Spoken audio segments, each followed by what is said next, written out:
Quick interruption because this fixes all content creator problems. If you're consistently adjusting your camera, losing framing when you move, or re-recording content because you drifted out of the shot, that is a waste of time and engagement. I started using the OBS by mini camera and it eliminated all of that. It uses AI auto tracking to follow you in real time, keeps you perfectly framed, and delivers clean, professional video without extra gear or full studio setup. Whether you're streaming, podcasting, or on client calls, this makes you look locked in and polished automatically. Stop fighting your camera and focus on your message. I dropped the affiliate link in the description. If you're serious about content, this is an easy upgrade. As you can see, I'm testing out the camera and everything, and it's working out pretty well. Hit the link, get yours. Welcome to the table. Power, perspective, profit.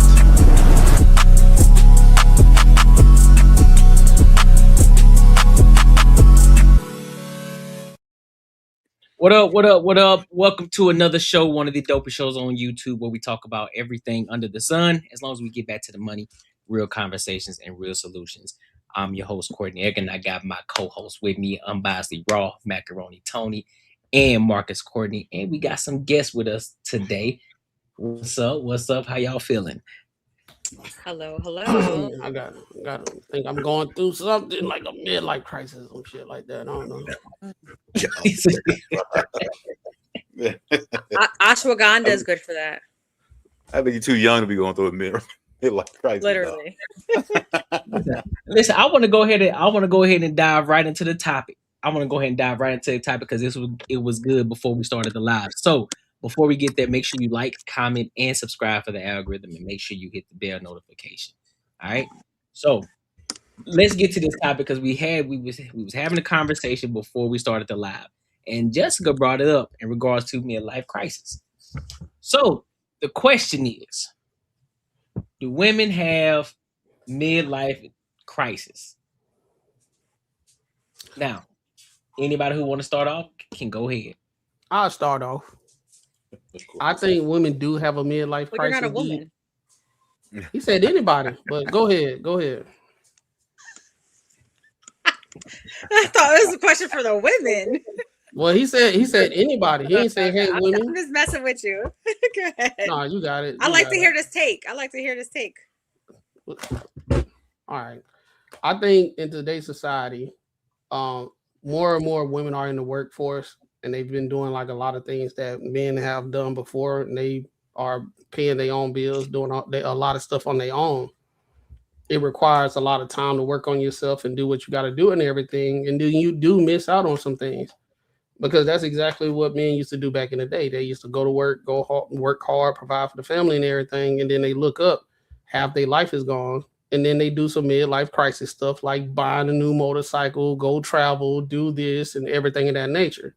So I think because a lot of women are doing the same thing, that is the reason why they are having a midlife crisis. Not all of them. I'm just saying, if we was to compare and contrast like the same kind of activity, it's the same thing. A lot of women say they're going to find themselves in X, Y, and Z and blah, blah, blah.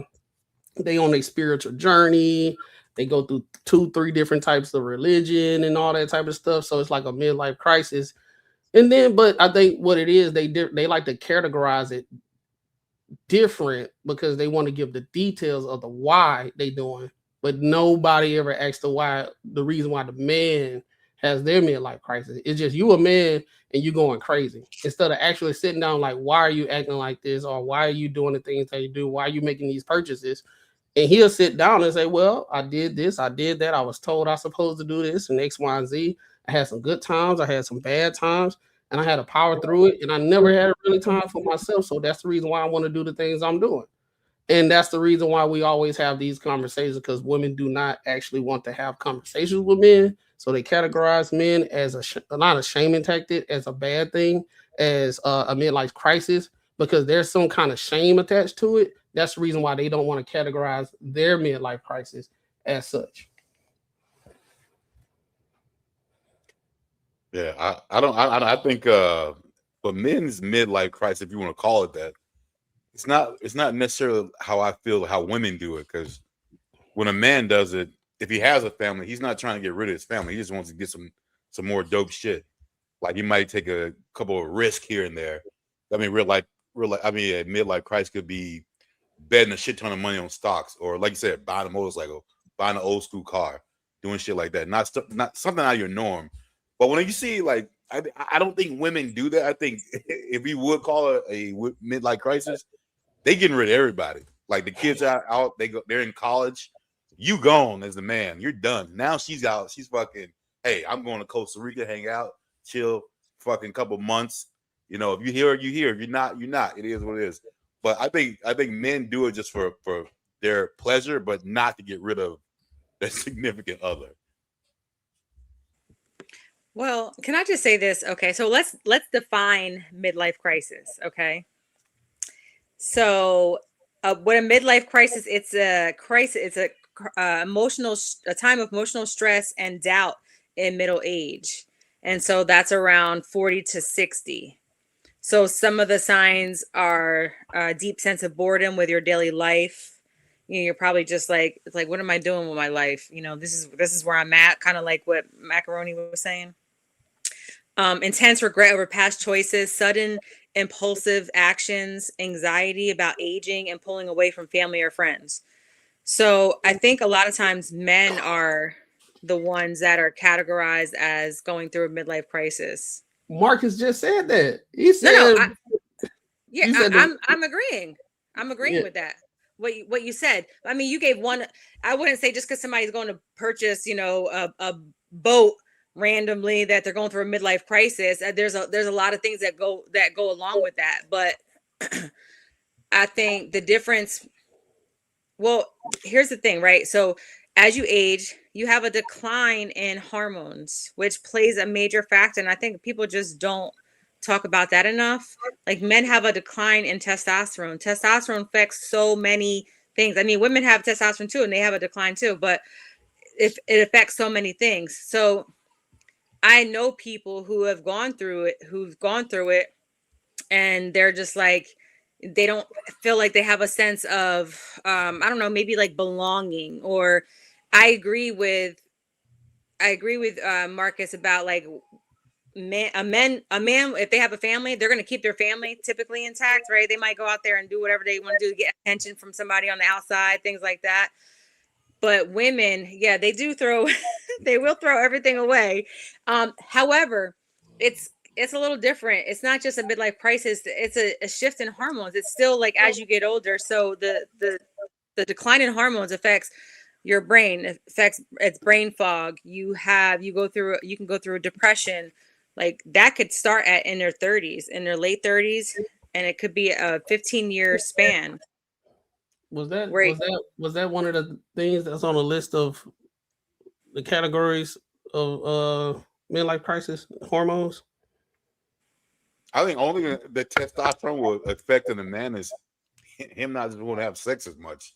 Everything else is still fine. No, and I do think that's not true. I do disagree with you on that one. I do think we do talk about men testosterone all the time, because that's one of the number one shaming tactics women say when men get older. Y'all can't get it up. Y'all need Viagra, X, Y, and Z. Okay, well then women know that, so it shouldn't be an issue. They know it. But you said we don't talk about it enough. No. I know. I'm just saying I know, but I don't think what's talked about is the fact that there are things that you guys can't help, and that obviously women can't help. You can't help the shift of your hormones. It's just what it is. Like I think the issue is that, like, hold up, before y'all get into it, let Jessica and Raw go. Yeah, well, I rarely hear women like trying to shame men about losing testosterone. However, we do know there's been a huge decline in men's testosterone, and that even goes prior to y'all hitting, I guess, a midlife crisis. But you don't think women would like? Let her finish the thought, bro. Let her finish the thought first, bro. No, if a man's having issues in bed, a lot of times, I mean, this is another topic, but she's looking like a lot of women, then they'll start to feel some kind of way about the connection, about themselves, rather than going in and putting shame on him.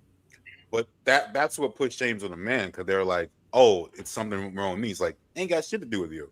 But then it's like, all right, well, no, it does. Then it becomes a whole bigger issue. No, but I mean, this could go into another thing. But men don't communicate with them, because if they are like shameful or feeling some kind of way about it, they're not communicating. They're not telling the woman, "No, it's me." Do you think a woman's gonna believe that? And let's be honest, women these days aren't really receptive to or even nurturing in that way to accept what a man is saying. It's an embarrassing like to share with somebody that I'm sorry I can't get my dick up. Like Sure. Oh, she's 100%. You fucking somebody else, or you don't think I'm whatever. It's no way she's gonna be like, oh, I feel so bad. That shit don't happen. But then what is she like? If y'all aren't talking about it and communicating with her, then But what I'm saying, it doesn't matter what you say. She's still gonna think it's about her. It doesn't matter. I think that's Really matter what you say. I think that's the dilemma in current dating. I think that's what's going on. Right? We can talk about what should be, but what is, that's the dilemma of the situation in dating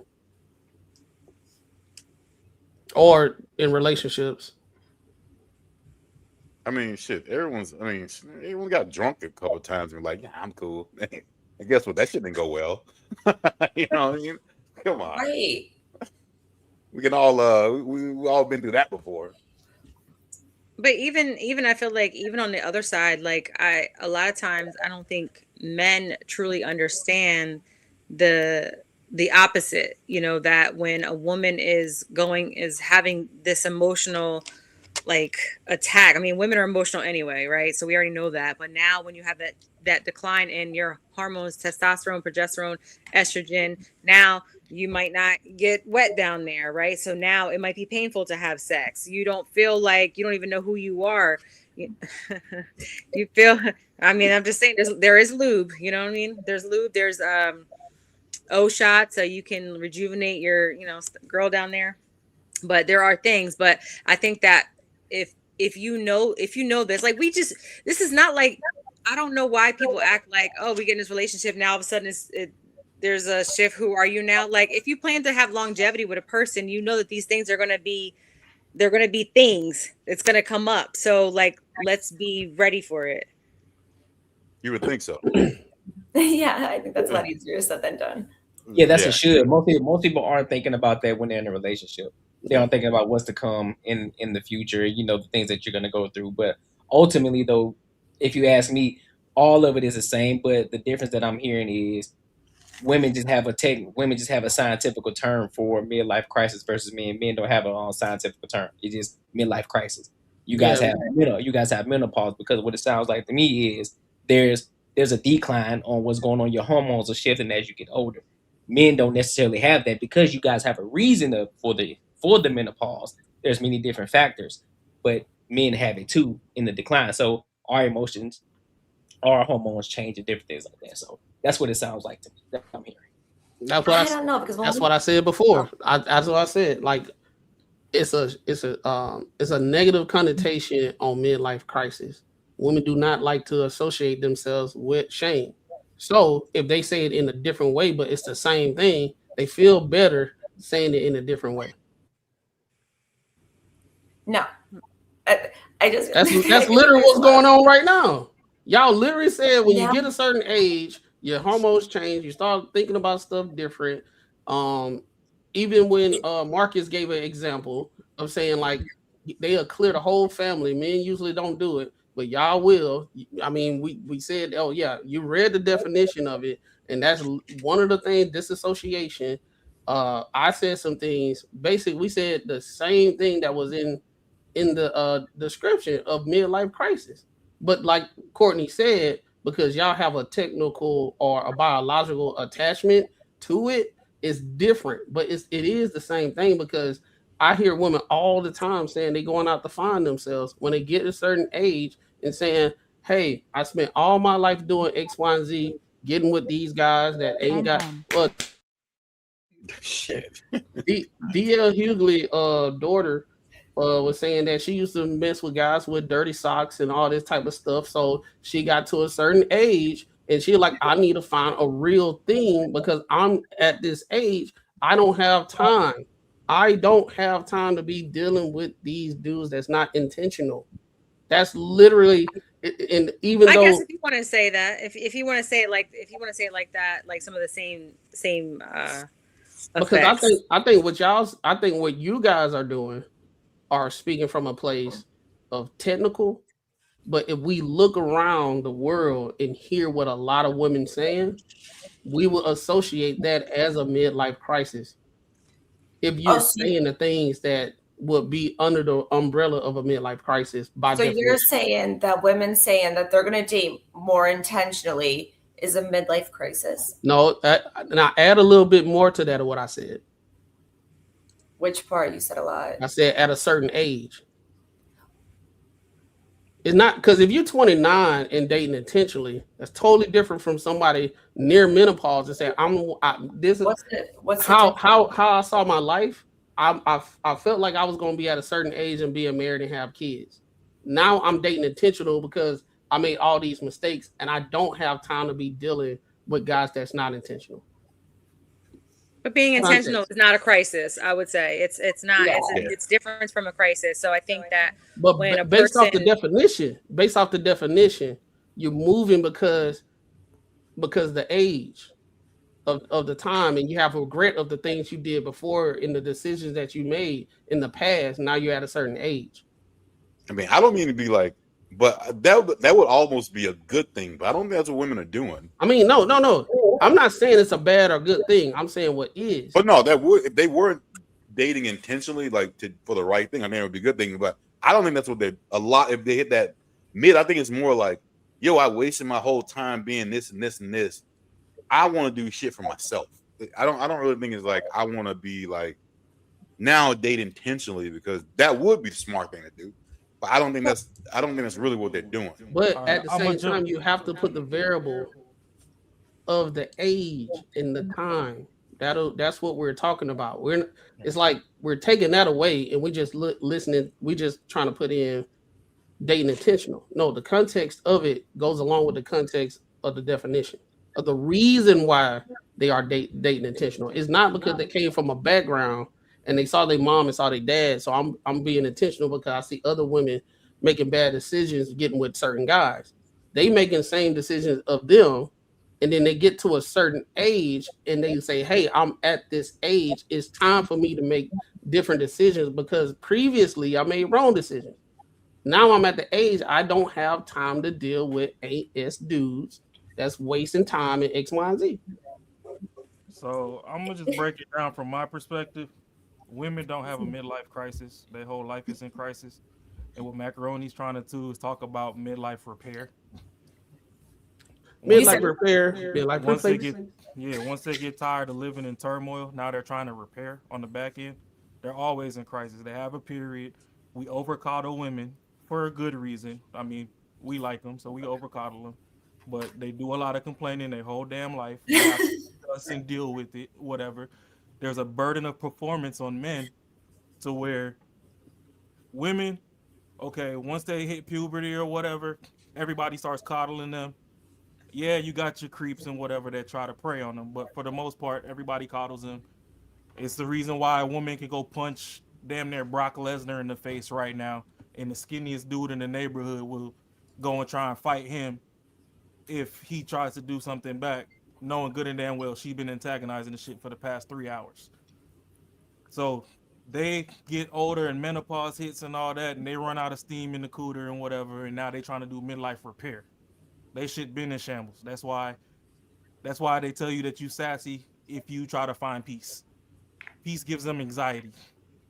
They have to keep a healthy level of chaos around to function.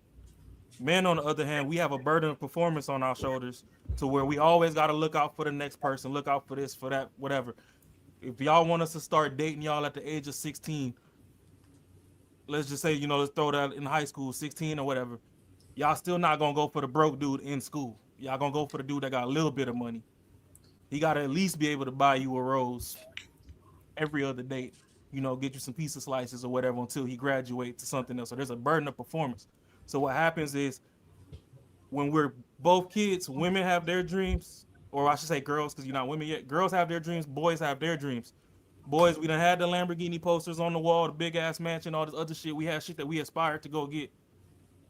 Women got the stuff that they want. Thing with women is they can corral a bunch of motherfuckers around guys to get stuff for them. We gotta bust our ass, pause, to go get whatever we want. But somewhere in there, we also want to take care of a woman because we want a companion, which now throws all our stuff on the back burner. So boom, now you have kids, you done got a house. It might not be as big as the one you wanted. You done stepped off the Lamborghini dreams. You done got a Mercedes. It's close enough. You done put kids through school. They done got to high school. They survived. They're doing good or whatever. And that's when men step back and like, all right, I know I got 15 things on this list. I'm at least get 2 of these motherfuckers before I die. And that's the crisis that men go through. And that's when you see that, oh, okay, they not finna consult with their wife, the family, whatever. Fuck this. I'm gonna go out. I'm gonna get this yacht. We on the water. If you like it or not, oh well. Whatever. Where women, on the other hand, they're just more chaotic. They're used to it. I mean, once they period cramps and stuff start, they just used to chaos. On the menopause end, if they haven't secured a partner by the time they get there, that's when they start trying to dial it back in, and they're like, oh, okay, well, yeah, I had all this fun or whatever, but now these medical bills and stuff, these doctor visits and all this is starting to pile up. Now let me go find my knight in shining armor. And that's why I said the women have midlife repair, the men have the crisis, because it's like, all right, I done did everything for everybody to the best of my ability. I'm gonna get 2, 3, 4 things for me. And it's not that women don't do stuff for everybody as well, but they're just more seasoned in that realm. And the ones that don't make it to the white picket fence or whatever, those are the ones that are on the back end, they start to do repairs. So that's why we don't put the word crisis on women when they go through their midlife. Which, Yeah, that's why I was saying in the beginning that I don't think a lot of women actually care or try to have a deep dive or a deep conversation about the reason why a man may have a midlife crisis. And he spoke to it perfectly, because you as a man just supposed to do what you're supposed to do. A man's supposed to provide, protect, have the child. Whenever difficulty hit, you're supposed to figure it out. You're supposed to do what's best for the family and everything. Now, I'm not complaining about this, right? I don't think most men are complaining about it.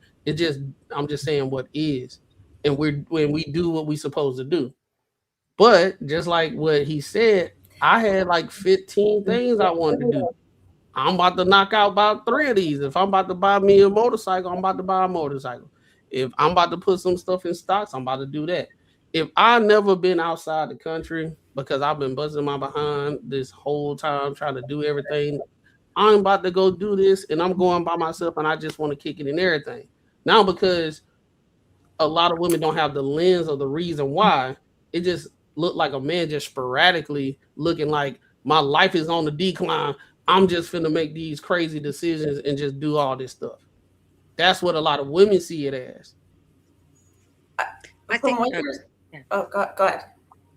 Oh no, I was just gonna say that, we constantly have these like battled conversations, right, about men versus women, and it's very hard for each other to look at the other person's perspective because you only have your lens. Like women are emotional. They're used to being got, right? Like they're used to the men coming after them and seeking them. Men are the protectors and providers. And while it is recognized, not by all women, that puts a heavy burden, I think, on a lot of men because men are looked at as what they can provide. And I think there's not a lot of grace that are given to men.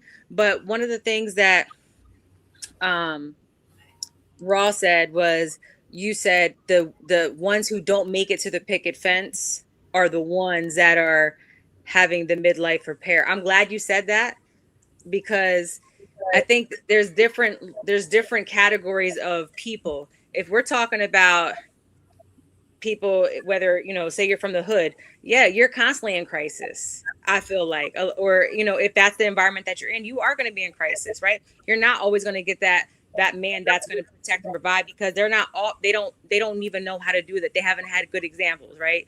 And the women aren't there to nurture and love. They're there to you know, what can you do for me? I'm not saying that that's all the time, but that's just it. If you have two people who are like wholesome people, they have, you know, good mindsets, and they have common goals of, you know, building together, it looks a lot different. So I just think that there's different levels there's different, you know, categories of people, and it's environment based as well. Yeah. I don't know. From what I was hearing when you were talking, to me, it sounds actually more comparable. And when you're saying, I think that people don't give women enough credit, to be quite honest, because I think women sometimes do too much. And I think they're raised like that, right? You're raised to take care of your little dolls or your little siblings or whatever it is. Like that's expected from young girls. And then getting into adulthood, that's what women are doing too. They're putting it all on themselves. You guys are acting like, oh, it's so hard for men because they have to go out and they're working, especially in 2026. Women are also doing that. So I don't think it's, the only thing I see as far as comparable is the fact that they get to a certain age and they're like, kind of like, screw this, I'm doing what I want to do. But what we initially were saying, women are going more internal, right? You were saying about women get religious, they get spiritual, whatnot. Whereas men, they're going external, and they're wanting to buy a motorcycle, or maybe they were going for another woman. Someone else mentioned that. So that's really how I see it. But so we agree that it's the same thing, right? Oh, but hold on, Matt. Let me say something to that though. So you're saying that, you know, the women, they got to take care of the dolls and all this other stuff, right? And that's fine. But and just like Jay said, you know, we're kind of speaking from each other's blind spot, because yeah, you take care of the dolls, which in turn takes care of the siblings and whatever. But even you, if you're at the age of 15 and you got a little brother that's 11 and y'all go to school, there's still a burden of performance on the 11-year-old as a boy growing into a man to still take care of you. You might be oblivious to it, and he's younger than you. And yeah, you know, at home you're supposed to take care of him, but once we leave the house, that young man is still responsible for your safety. So that's why I'm just saying, like, you know, and just, you know, Jay said we speak from each other's blind spot, so we don't know the experience from the other side. But just, if I'm gonna speak in generalities, even if that 11-year-old can't hold it down for you when you 15, the whole block of men will still jump in and help you, even if you're in the wrong. Guys just crash out, and that's another reason why, you know, self deletions and all this are high on the guy side, because like, shit, if I done tried the whole alphabet A through Z and nothing worked, fuck it, I'm out of here. Like, clearly I don't know shit. You know what I mean? Whereas women, you know, if you show that you're in duress long enough, you get 5, 10, 15 people to come pick you up. And I guess that's just where it's a blind spot to me, to where I say, you know, y'all aren't necessarily in crisis, because to me, a lot of women do choose their plight. There's somebody that'll pick you up and put you up. But ideally, sometimes you overlook those people because you want to have fun, and fun comes with consequences on the back end, which leads to repair. But that's my opinion. I mean, ideally, right, women have that support, and I would agree, right, women have more of a camaraderie even with other women. However, even to your point, as far as like men and self-unalive, women actually attempt more than men. I think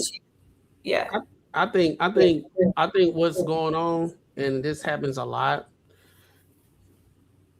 it only became like a gender war when men start talking about their experiences. And what a lot of women do is, soon as men start saying our experiences and saying how different it is, women say, no, let me tell y'all how it's worse over here. And then we sitting here like, we ain't talking about who's worse or what. We're just saying what is, and we just saying that there's a difference. And that's the reason why we will have a back and forth when we on panels and everything, because I don't think any men up here discounted women. I think we just having a healthy conversation, understanding things, But at the same time, a lot of men are trying to express, hey, it is different. This is our experiences. Soon as we start doing that, it's met with, well, y'all got to understand women, and our stuff is actually worse. This is what we going through. Okay, we understand y'all going through, and we have our ears and we listen. But at the same time, if you put it in a way that it's actually worse over here, then what Raw just said when he said to unalive what men do, you say, well, forget y'all unalivement. No. It's actually it's actually more over here. But I understand the study. Men are just way more successful at it. Right. Because Yeah, no, the different methods. Yeah, I wasn't trying to discount men's mental health at all. No, I'm speaking in general. Okay, yeah, I don't want you to think that. No, I'm not saying like mental health. I'm saying like what tends to happen in general. I'm not saying that like you did it. Okay. But I'm saying like it's like an underlining thing when men are talking about our experience, because I think really men only really started talking about experience in the last 5 years. Yeah. After COVID. Women been talking about y'all experience for so long, and men have been like witnessing it. That's the reason why you see a lot of men these days don't approach women, because y'all said what y'all said. Y'all Do you weird. think it has anything? Do you think it has? Sorry. Do you think it has anything to do with the fact that, being that women, because the way conditioning, programming, the way they're grown up, they're more empathetic, so they. A lot of the times are. I don't think women are more. Let me just 1 second. So women are already like, they're more empathetic. They're already caring about men's feelings, even before y'all were talking on it. Like women, they should. They should. I don't think women are more empathetic. I don't think y'all are empathetic with men. This is just me, because anytime men start talking about stuff like some real stuff, as far as our experience on our day to day, women, not saying you, not anybody on this panel, just speaking in general, they throw us off and say y'all need to go to therapy. Don't hold all that stuff in, and then they give us lectures of why we need to go to therapy. So now we can't even talk about what we talk about, because at the end of the day, we are being raised in the same households y'all being raised in. So we understand what's going on, but soon as men saying, hey, how it affected me, a lot of women say you need to go to therapy. They don't want to talk about it. You're crazy. You don't this, that, and third, get villainized, right? So it's not a situation that women are more empathetic, because every time we start having these conversations, I think we had a panel one time up here, and we was actually talking about empathy, right? It was like the difference between empathy and sympathy, right? I can have empathy for you, and I can sympathize with you, but I will never know 100% your plight in your lens in your life. Yeah. Right? You will never. We will never know. But at the same time, anytime men start talking about stuff and our what we go through in general, not saying this, I know I got to preface that, we got to talk about women now. So guess what? So and I'm gonna say this, and I'm gonna leave it alone. Guess what men do? We shut up and just sit back, because we already know what's gonna happen when we start talking about our stuff. And then y'all say we don't know how to communicate. I'm gonna jump in real quick before she rebuttals. Mm-hmm. What I'm gonna say is, women used to be empathetic, and even then, I think that was false empathy, because if you think about it, in modern society, when we talk about these relationships and stuff, and women want the old school men back or whatever, them old school men was getting bullied. Once you had three plus women gathered, if it was only one or two dudes, that's why they used to go find their own corner. That's the reason why when they was cooking, niggas wasn't in the kitchen. You used to just holler out like, hey, I need another beer. You knew if you go in there, you was getting your head chopped off. But the reason I say the empathy is fake and it don't exist anymore is because with the rise of feminism, we can see on all these platforms now that there are women that they'll go during their pregnancy, go get an ultrasound, and if they see that little wee-wee dangling, they canceling it. They will not have debate. Like, they don't like men, so I don't understand how women have fathers, brothers, and all this, but they don't like men so much to the extent that if they're just having a boy and they're going to be responsible for that young man, that means you taking care of this man, so you should be able to curate what you dream that should be out in the world.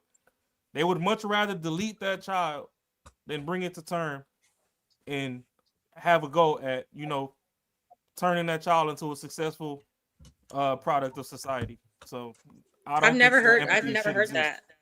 But I will say this: you I think haven't? there's a huge difference in also race. So, and I think it's a different dynamic. Like, you know, I'm just gonna say, Jess, I don't know what you are. You're very small on my screen, but I would assume just, you know, white. So your upbringing of Really? I mean, what am I gonna She's say? clearly Like, white. She might be well, she's Italian. clearly white, but I can't really, you know, I'm just saying, yes. She I might don't be know what you Italian. Well, I am Italian, but that's See, I knew it. I knew she was Italian. I knew she Yeah, was but that's I Italian. still heard knew the, it. but it's a different. It's still It's different in the still- sense of, you know, so women back in the day, right? We were taught to, I think Ross said this. We're taught to go find that prince in shining armor. We're taught to take care of our dolls, all those things, like be nurturing, loving. But now that's not how it is right now. It's not like that now, and it also is a different dynamic. Now women are, what can you do for me? So women are like the new men in a sense. They want traditional men. They want a man to protect and provide, but they're not willing to play their role. And I think that's a major disconnect, but also with race, because, you know, I'm biracial, so I've seen it on both sides. I know, you know, my mom and stepmom were white, and my dad wasn't playing no games. You know, they knew what their role was, but there's other women, and I'm not saying this is always, but I'm just saying some of the things that I've seen, right? Some of the Black women have issues with that. Like, I'm not making your plate, right? Why would I make your plate? I've just seen it for myself. And so I think that we got to take that into consideration. And so a lot of times men don't have that safe space to be able to share certain things with a woman. Like when they come home, it's not like a safe space. It's, why do you have an attitude? You can't talk to me, or this, I need this, need that. I see this all the time. I work in the social service field. I see these things all the time. I think the smartest thing is a dude to understand that you can't share everything with a woman. I don't do that shit. Like it's because it's gonna get you nowhere. Like honestly, like at some point you just gotta be like, you gotta adapt to what it is. And I think as men, we should understand like a little bit how women think, because I know women are gonna fucking hate this when I say this shit. But every man, when they're a kid, thinks exactly like a woman does. Like 100%. I remember, I'm just like a little short story, like real quick. Like I remember like during the summers, you know, like all the parents would take turns taking us to the mall and shit, drop us off, whatever. I was going to the mall one day with my friends. I needed money because we were gonna go to food court, whatever. Nope, like my mom's like, hey, go look at the couch, see if there's any money there. Boom, there's no money, whatever. I had to go, whatever. I'm going. I'm feeling like, you know what? My parents don't give a fuck about me, whatever. My friends would bail me out, get me food, whatever. I went home and I told my mom, I was like, you know what? You're the worst person, the worst parent in the world, blah, blah. And me expecting at this time being like, parents don't have feelings. Like, it is what it is. I'm telling this shit, and guess what? The response back is going to be like, you know what? I'm sorry. My bad. I didn't know you felt that way. I'm so sorry. My mom was fiery. She was like, what the? I bet your other friends do so and so and so. Fucking, I was crushed, crying and shit, you know, like I was a little kid. But at no time did I ever think that I was hurting her feelings by what I said. And I was just looking back from what, like, it's literally just only about me at that point. So, like, there's a lot of shit that we get hit with too all the time. It's like, yo, I'm telling you, this is an issue. But then when the women respond back, it's more like, no. It's about me. It's not, and not necessarily directly saying that, because I don't think you actually realize what you're doing. But it's more like you are this person with no feelings. This shouldn't hurt you at all. Like, but whatever is going on hurts me, and you need to understand that. So it's like, you know, like I said, I think most men have gone through this shit when they were younger. If you actually realize, like, play back how you were as a kid, and you just gotta adapt to it, and it's some way just try to work it out, because it's not gonna change. Hey, I think Jay. I think a lot of Oh, I'll be sure, Raw. no, you good.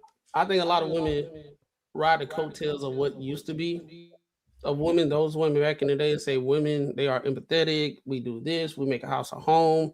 We do this. We your backbone. All that stuff. I think they ride the coattail of the idea of what women used to do back in the day, but the actual action in today's in the messaging of today and the literature, even the literature of the day is nowhere near what it was back in the day. Nowhere near. You can actually read right now, right? It used to be newspapers. Right now it's Instagram, social media, YouTube, X, all that type of stuff, right? Now we got the music, you got books. You even had a woman that said she's going to write a book how to leave a good man, right? So if you put it in that perspective, right? Because we covered it on the show, Jay. We actually covered it on this show. It was like this show. Well, it was this lady. She was talking about her experience with a guy, and she said she left a good man. And then she did a whole segment, and then she was like, she's going to write a book on how to leave a good man. You got other women out here saying just because a man is a good man doesn't mean that's the man for you. This is actually being pushed out. So if we can hear this on a day-to-day basis, how can we then look at in general most women and say they gonna be the ones that make a house a home? Right? Because I agree, you can't. if I'm gonna do my part and she's saying she's gonna make a house a home, but in a general sense in today's society, probably a little younger than us, that just because he a good man, I'm gonna leave if he's not my good man. Like what's the point? Right?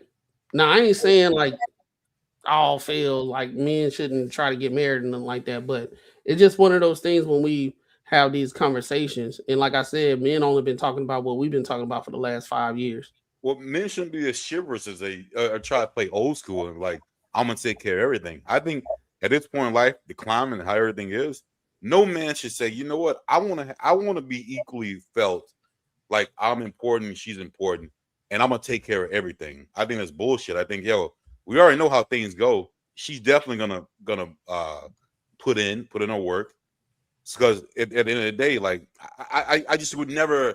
I don't see that being like old school anymore, where women actually appreciate you doing things for her or paying for because bills. women want equal rights, and so pretty much to what Rob was saying. Like I so agree with the whole feminist movement. Women want to make the same decisions. We're not created equal, and then so now you have a lot of the same options as men, and you want to compete with men. And so now that you're competing with a man, you don't have that same man who is providing and protecting, because now you're providing and protecting. You're pushing that, your degree. And I'm all for people getting the most out of their experience, right? But I also think that somebody made a point I was going to say, but I lost it. I also, that might be that midlife no. You know what? I was just about to say that. Look, hey, look. I was just about to say that. You just proved my point. Y'all doing everything. So now y'all understand what the men was going through and everything that Ross said. Okay, I'm at a certain point in my life. I'm gonna check out these things. You know what I'm saying? So now, what you just said, women wanting to be like men. So now they going through it and they looking back. They have the regrets. They at the other side of their life, or at a certain age where whatever things ain't it. What was told to them back in the day is not actually going on, right? It's not actually going on. Are not here anymore. Like, the soft women are not here anymore, and that's just one of the things here. that. No. The soft women are here. They're just not on the internet. Yeah, they're home because they got the. All right, see you guys. Sorry, gotta go. They at home doing the stuff, right? Somebody already swooped them up. Yeah, somebody got to them quick. Like, let me go ahead and get her, boy. Yeah. But what you were saying, Marcus, you were saying that people, basically, men shouldn't, they shouldn't, kind of, I guess, I don't want to. put words in your mouth, like court in the way that they would, Back but in the I day. would say this. I think that no matter what, like you gotta be real with who you are. You know what I mean? So I think No. like even like for me, if I can't let a negative experience or what I experienced with somebody else to change. Like now I'm hard and I'm still going to be a soft woman. I'm still going to, cater to you. I'm still going to do all these things because I get the best version of you when I am. Women don't want to, huh? No.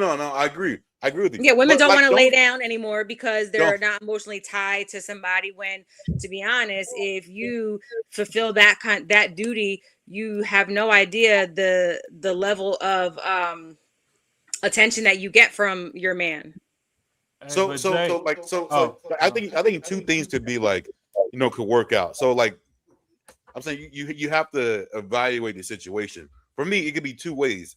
Like if I was gonna be 100% provider, that the woman I would provide for would have to appreciate it, and she would have to be totally different from most women right now. They're like, most women I've ever dated. Like, you know what I mean? Like for me, there's a certain way I like it, because let's be like, I wish more people had realistic conversations because it's my fucking money. So you know what? I'm gonna understand, like, there's certain shit that I want to spend on, certain shit I don't want to spend on. I'm a human being. Everyone is the same way. So the woman that I would be 100% cool with would be so like frivolous and so like, like appreciative. I would have to make her go buy something. And that is typically not the way women are right now. So yeah, hey, gimme. Yeah. So how it is now, you like the name brand shit, cool. You make your money, I'm fine. But I know if it was my money, I'm gonna be irritated. So that won't be a good relationship. So I think like you have to just evaluate like what makes you work. So I mean, it could go either way. I could do that, but she would have to be a certain kind of way. Or if I don't do it, she had to be a certain kind of way. So I know Raul was gonna say something. Marcus, you just messed up because you just said a woman should appreciate something that you did. Okay. Yeah, well, that's not gonna happen. I was about to say, well, we should. No, that's what I'm saying. Like a lot of women, when he made the comment that he want to be with a woman that appreciate the stuff that he did or that he do or does, I didn't heard plenty of women just like appreciate. That's bare minimum. You're supposed to do it. That's what you're supposed to do. That's what you're supposed to do. Even worse when it's a divorce and she take half of your shit. Then it's like, well, hey, I deserve that. No, you didn't. You don't deserve that shit. Hey, look, Courtney is smiling because like that's true. Like what? Like I'm saying it's a great segue. It's a great segue for the So I had stuck a pin in something that Jay said, which I wasn't really trying to do, but since we brought up race, what I was gonna say in the race department, with most of us up here being black, is I don't understand why we do what other people do and we follow the trends of general bullshit, because if you want to really speak to it, it's a lot of trickle down bullshit that comes down the pipeline, and for some reason we just the king of the Olympics and we take the torch and really fucking light the city on fire or whatever bullshit come down the pipeline. Just like feminism, that was the white women that wanted to get away from their man. When we had Black Wall Street and all this other stuff and we was building, we were the richest people in the fucking country. It's documented, it's proven. That's why every time we get together and we start to build something, they come blow it the fuck up, because they don't understand why we can be so successful from scratch with no worries. Like, we make shit look easy and it frustrates them. So for modern society to come through and take all that bullshit and put it on us, it's really whack. And I could really speak to it because I went to high school overseas. I was on the continent of Africa in Nigeria going to high school, and I could see how the Western society slowly starts to poison, places that had their own culture and their own moral standards and stuff. And once they see our stuff, it's like, okay, yeah, everybody out here is like, oh, well, twerking is cultural. And no, it is. They be shaking hella ass out there, and I love it. But but one thing, white feminists are totally different than black feminists. They are way different. Yeah, but the problem with us is when we take the torch, we always think we got to get a plaque to go with it. Oh, we So we want a degree that we can frame. So the white people, they gonna do their shit, but when we do it, we got something to prove, and it just got to be front page news. Hey, motherfucker, look at me. You know what I'm saying? But that's where we got it fucked off to where now they talking about, oh, there's black fatigue or whatever. It's because we get the shit, we get the reins, and we just exaggerate and elaborate everything so far over the top that even the people that started fucking stand back and was like, God damn, what the fuck they got going on over there? Like, yeah, we compete with ourselves. they're crazy. Nah, hey, educated black feminists are just like white feminists. No, white feminists are actually feminine. but they not all of them. Do most of them. Yeah. Like if you get Karens like do exist. if you get like maybe they exist. Some wild ones do, but for The the principal majority from of them, Matilda still exists. That was they were the ones that started it. but for the majority of them, they're like Sarah McLachlan, or they're like a fucking like she's a big time feminist, and shit was a lot of other chicks like that, but they're real feminine, but like they are just women's rights. This is kind of wild. Well, I think women don't understand how to be feminine and still work for themselves. Oh, I'm sorry. What's somebody gonna say? No, you good. No. I think women don't understand they think that in order for them to have their own, like they're supposed to be masculine. And I think it's almost like, okay, if I get a degree and I have this now, it's like I don't need a man. And that's the biggest bullshit. Like every woman needs a man. And I guess I can't speak to those that are, lesbian, but we all need the opposite sex. Like we should. And it's crazy to hear those people say like, no, like they'll be 100% like, nah, we don't need no man. And it's like, are you serious? Like, how would life go without men? And literally, I've never heard a man say they don't need a woman. Hey, actually, there's a video where somebody did interviews on the street. Like they act like hundreds of I don't know how many, but it's like 20 women and 20 men. And they went to the woman and said, "Hey, would you like to be in a world without men?" Hell yeah. I saw that. That was the stupidest thing. I was so annoyed watching that. When it got to the guys, they were like, "Would you want a world without women?" They looked at the dude like, "What? What? You crazy?" That's nobody. Insane. I guess the women want to be with the bears. I guess what I'm saying. Even gay dudes want to be. They don't need the men; they need the bears. Yeah, that was the dumbest thing. I seen multiple different videos like that, and then it was like, well, if you were trapped on an island, you had a choice to be trapped with women or men. Which one would you choose? And most of the women were saying women. And I'm like, y'all are so dumb. I think that's the stupidest thing. Like, it's only so long you can do bad bitches high fives, right? It'll get hot. Food start going away. Can't do no more bad bitches high fives. Like, what the fuck we about to do? Let me just tell you, consequences never hit women.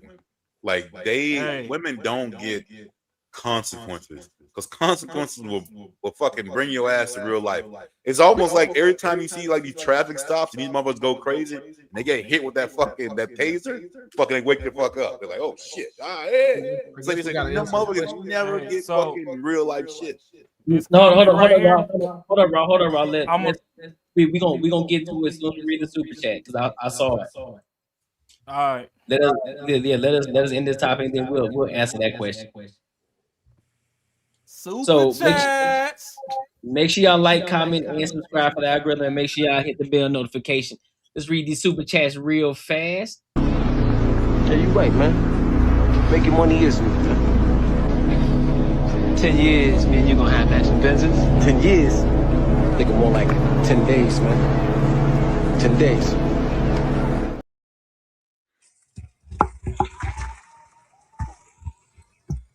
Shout out to Spaces for the $5. Buddy says, yo, just paying my dues so I don't get fined. Courtney over there drinking that holy water. Hope you can pull up to Dallas, my boy. Keep grinding. Oh, for sure. Listen, I will be there, bro. Understand, I will be there. And I appreciate I'm gonna be there. I appreciate you for the $5, my dog. All right. Oh, man, give my $5. All right, bro. Man, give my $5, man.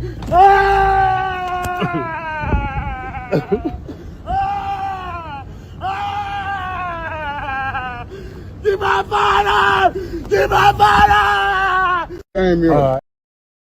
Told you that's gonna be me, bro. Appreciate you, big dog. And shout out to the girl lady Zyrax.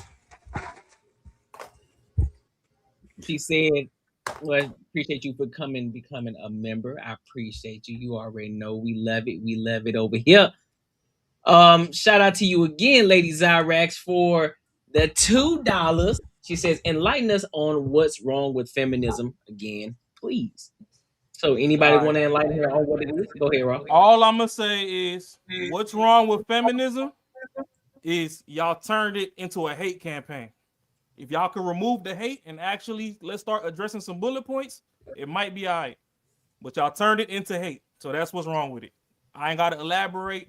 None of that. When you learn to take that hate out of it, we might start getting somewhere. But when you got that hate, all this girls bullshit, y'all be cock blocking, trying to fight dudes and whatever, and you don't even know if the dude is trying to help somebody and all that. That's what's wrong with it. Y'all be misjudging and misreading situations and escalating it beyond what it needs to be. And I'm gonna just leave it at that. What's wrong with feminism? It started as something. Yeah, is that me? No, that's just wrong when he unmute. But go ahead. Oh, yeah. What's wrong with feminism is at first it started as something, but now it's not about equal. It's about being superior.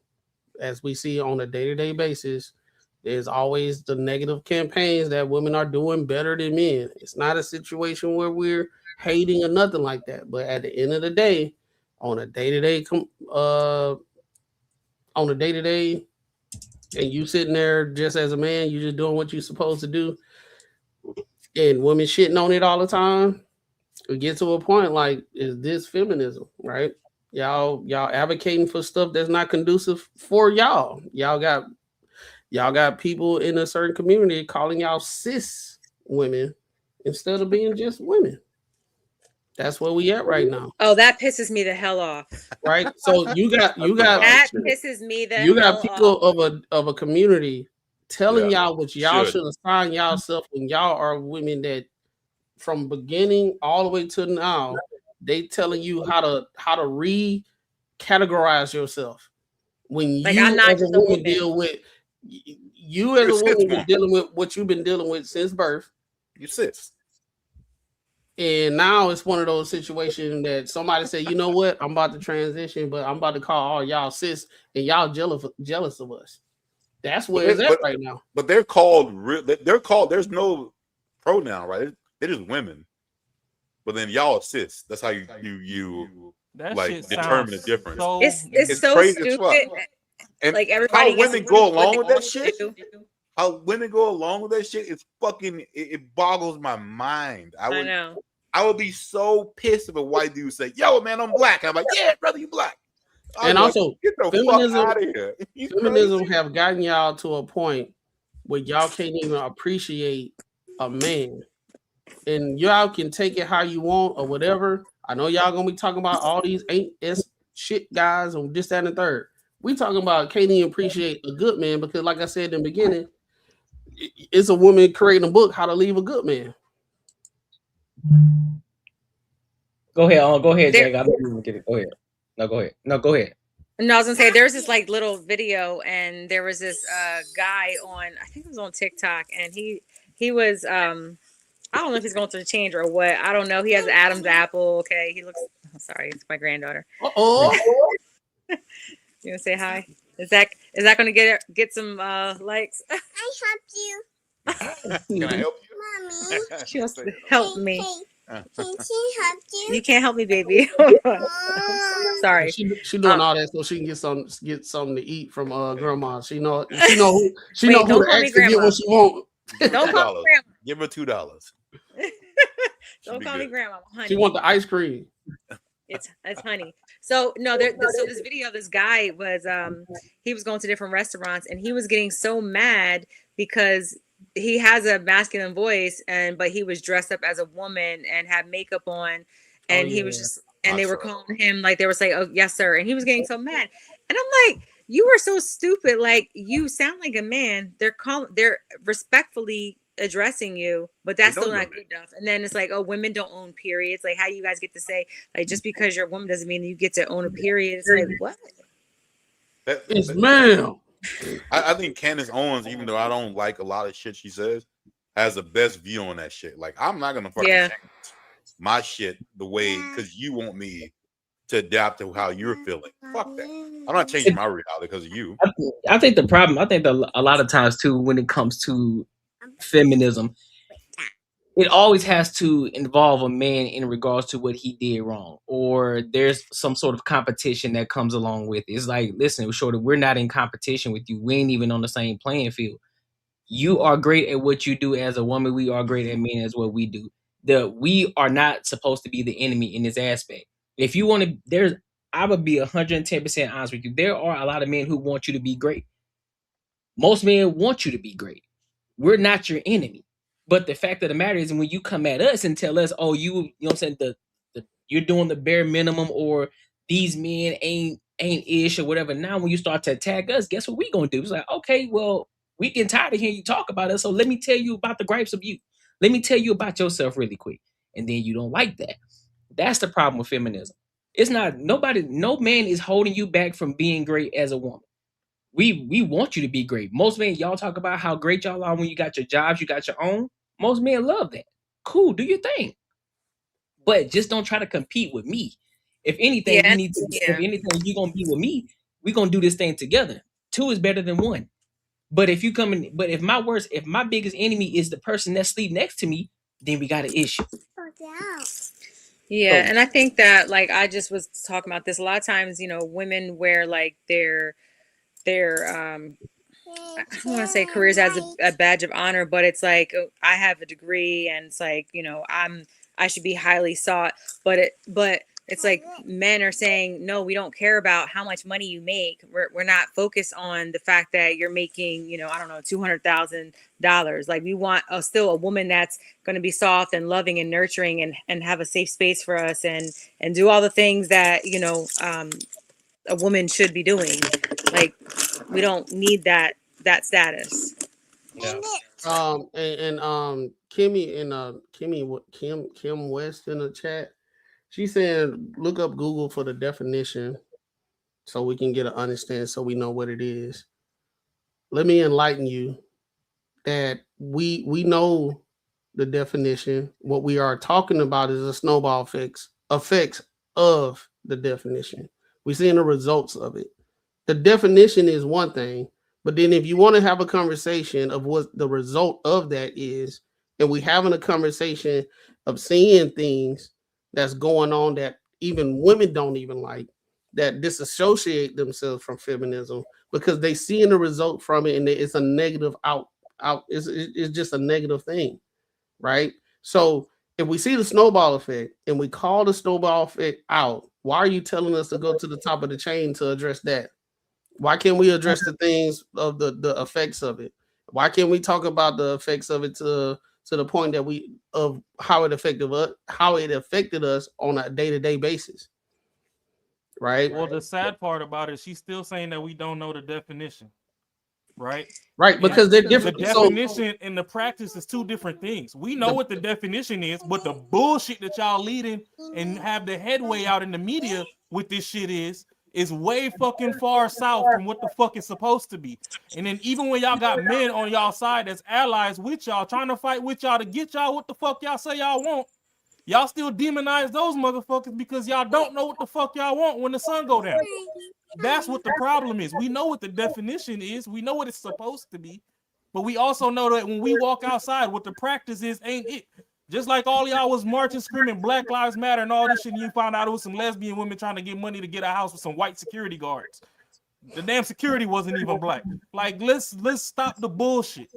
And then, the definition in the dictionary is not what y'all practice on out when y'all go outside in the street. Don't worry about it. Don't worry about it, Matt. We're gonna go to the next topic. Because I just want to say it's 3 different ways of feminism. That's all I want to say. That's fair. But look, let's go to this next topic because we still. It's a great segue for what Marcus mentioned earlier. So, in this aspect, I don't know if everybody know who Luka Doncic Luka Doncic is.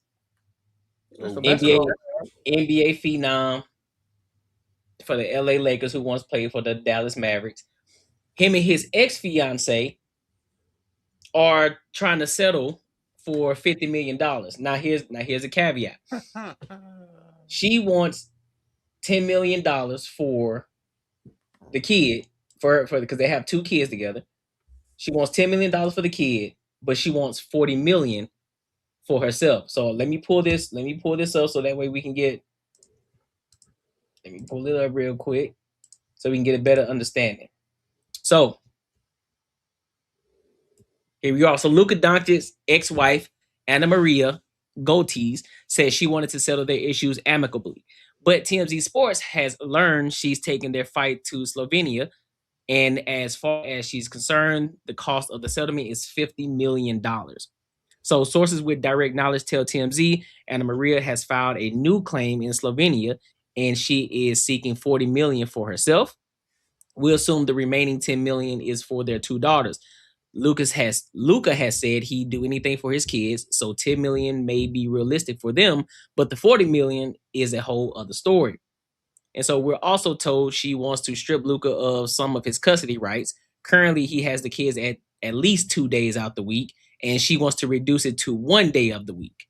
God, And no. right, and as we reported, Anamaria filed docs in Los Angeles this week asking to withdraw her child support petition, saying she wanted to resolve the matter amicably and by a mutual agreement in the best interest of their children. But apparently, that will come to a steep price. So Luka and Anamaria share 2-year-old Gabriella and 7-month-old Olivia, and were together for a decade before ending their engagement earlier this year. Luka previously argued California was the wrong place for the fight because the girls live in Slovenia, and said he already initiated proceedings there addressing custody and support. Frankly, that seems like a solid argument, and Anamaria may have dismissed the California case because it was a loser. So the Lakers superstar is currently in Slovenia to be closer to his daughters after revealing in May he'd skip playing for his national team this summer while pursuing joint custody. And he'll apparently mix family and basketball while he's there. Luka is reportedly hosting the entire Lakers squad for a 4-day minicamp in Slovenia later this month. So what are y'all thoughts in regards to her wanting $50 million, considering the fact that she's not a wife, but she does have 2 kids by Luka? The American dream, baby. Yeah, bro. We done seen this so many times. This is the like just as hard it is for a guy to get to the NFL or NBA, and you lucky to get there and make the money. You got women that's there for the whole shebang, and then she there long enough to get what she want, to move on and do whatever she want. Hey, but I'm gonna ask y'all, how much you want to bet if there was a conversation about marriage and he said, "I want a prenup"? How much you think she pulled that "you don't love me" type shit? Like you know what I mean? How much you want to bet that that will happen? I guarantee you she pulled that "you don't love me" blah blah all this other bullshit to say yeah man. I don't know, bro. What they said, most women millionaires come from other men. From other men. Yeah. That's what So let me ask you. If she was a millionaire, she would have fucking, it'd be 100% a prenup. Let me ask y'all a question though. So considering the fact that they aren't married and they have 2 children together, they were going to get married. Do you think that she's entitled to $40 million? Nope. I think the 10 million is good enough to do whatever, because most people don't even have 10 million in their lifetime. If she don't want to be, who filed?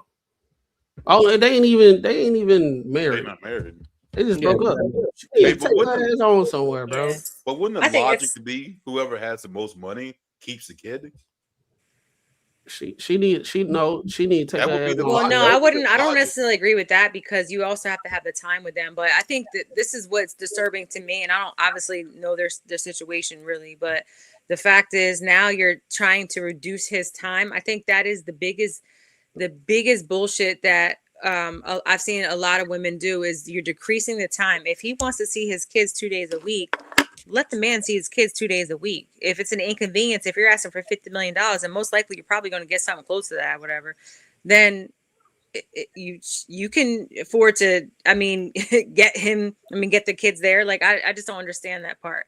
But Jay, you understand, it's still a money grab. But just like you said yeah, before, I agree. Just to say, like you said before, like he wouldn't have as much time. A basketball game is only like what, 2 hours? It's not like he can spend enough time with his kids and hire a babysitter. Like sure. If he's making the money, shit. yeah. I know y'all thinking that like these motherfuckers are fucking like busy all day. They go to practice, which is probably about an hour or two. They go to game, hour or two.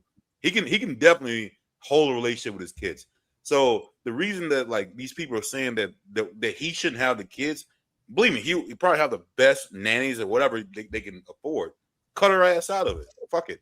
That's what it should be because he got the most money. Bro, nobody should cut each other out of it. They should. No, I agree with you. But like the fucked up thing about it is the women who fuck it up.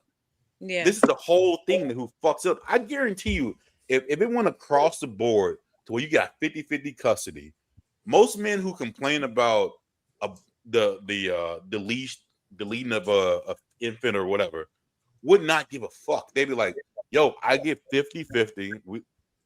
You can't tell me what I need to do when I have my time with my kid. It is what it is.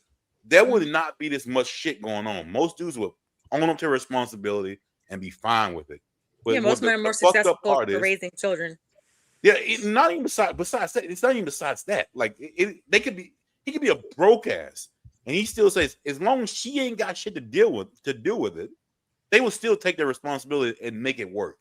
The problem is that women think that they have to dictate everything that goes on because they don't like it. It ain't good. They don't like it. They're doing the best for the child. That is bullshit.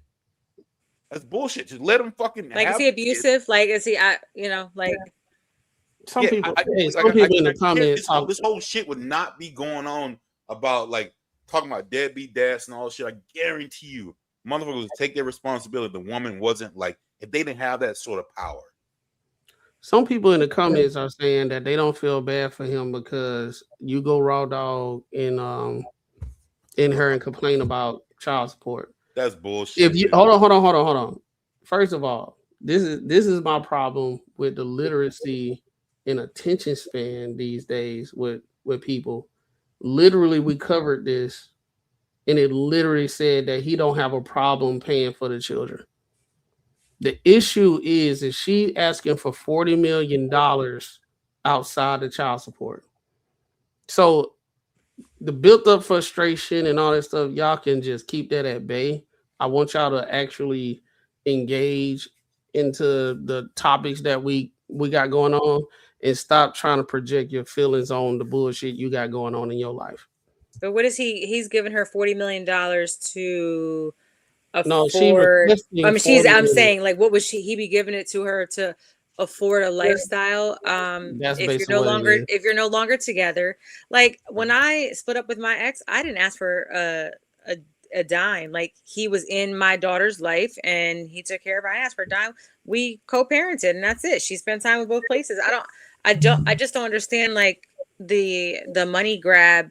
And you know what? So this is the thing. When you're a certain level status man, like, I honestly feel bad for a lot of celebrity men because there are some, it's a very small percentage of women that have this happen to them with men, but I just feel like you just never know who's like really for you.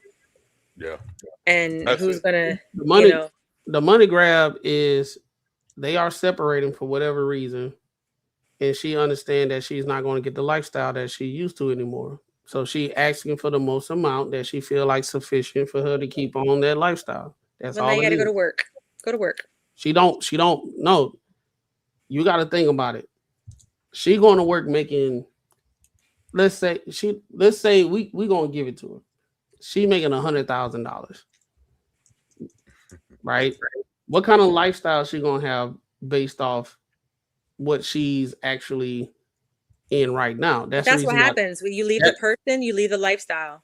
we get that, but that's the reason why she asking for that much, and that's what's going on. That's the trend, like currently, is when a relationship dissolves, they're thinking about, first of all, getting a high price lawyer. So she got to kick money out to the lawyer. So the lawyer gonna be about $1 million, something like that. You know what I'm saying? The retainer. So she want to cover that, and at the same time, she want to live the lifestyle that she's currently in. So she want to go ahead and knock the 10 million out for the kids. That's good for the rest of their life. But she want to spend money and do what she want to do for her life. That's the reason why she asking for the 40. But the thing about it is, she should have. I don't. Who did they cover? Who broke up with who? No. So I'm pretty like, sure. I'm pretty sure it's her. I'm pretty sure it's her. if she broke up, she messed up the bag because they was just about to get married. Not right. Let me double check because I don't want to speculate. She should have waited. Even if he She messed up her bag. If she was going to go down this path and she finna dip, she should have waited because now they not married. So I don't think there's any books there's not any law on the books that y'all are operating as a non-married couple. Okay, he ended it. Oh yeah, she over with. So this is one part retaliation, another part paying for the lawyer, and another part trying to live a lifestyle that she's used to. Oh, it's all retaliation. I mean, that's all it is. No, Even it's she all fucked three. up. Woman scorned. A woman Yeah, scorned. she could have It's all cheated. three. It'll still be It's your all fault. three. If she cheated, it's still your fault. And the wild thing about it, most people really think that they have in their mind that I'm fucking you over. The scary and wild part is, in her mind, she's thinking she's doing the right thing. Her mind, she's thinking like, yo, you know what? I deserve this shit. Like she really thinks it. And that is the most wildest part. So the ultimate reason is, so the announcement is, so Doncic released a statement confirming the breakup shortly after legal filings surfaced regarding custody and support. So the reason he gave is, he explained that he wanted his daughters living with him in the United States, but logistical and custody disagreements made it unachievable, prompting his decision to end the relationship. So the legal aftermath is the split led to ongoing custody and court discussions between Doncic and his ex-fiancée, spanning jurisdictions in both U.S. and Slovenia. Oh, so she wanted to move back to Slovenia. Nah, Be around mom. I believe it's more than that. There's no way a whole NBA player that's making millions of dollars in the custody situation, like not custody, but them living in America or over there overseas is the issue. I guarantee it's something else. Bro, this is just what they want to give to the public. You know these like Czech women, bro. Yeah, they're so like family oriented. Like they are. Oh well, that's hey, y'all done dabbled over there, so I don't know. Yeah. No, that would be big time. She probably doesn't feel comfortable because he's running everything. She's in a country she doesn't know, and it is what it is.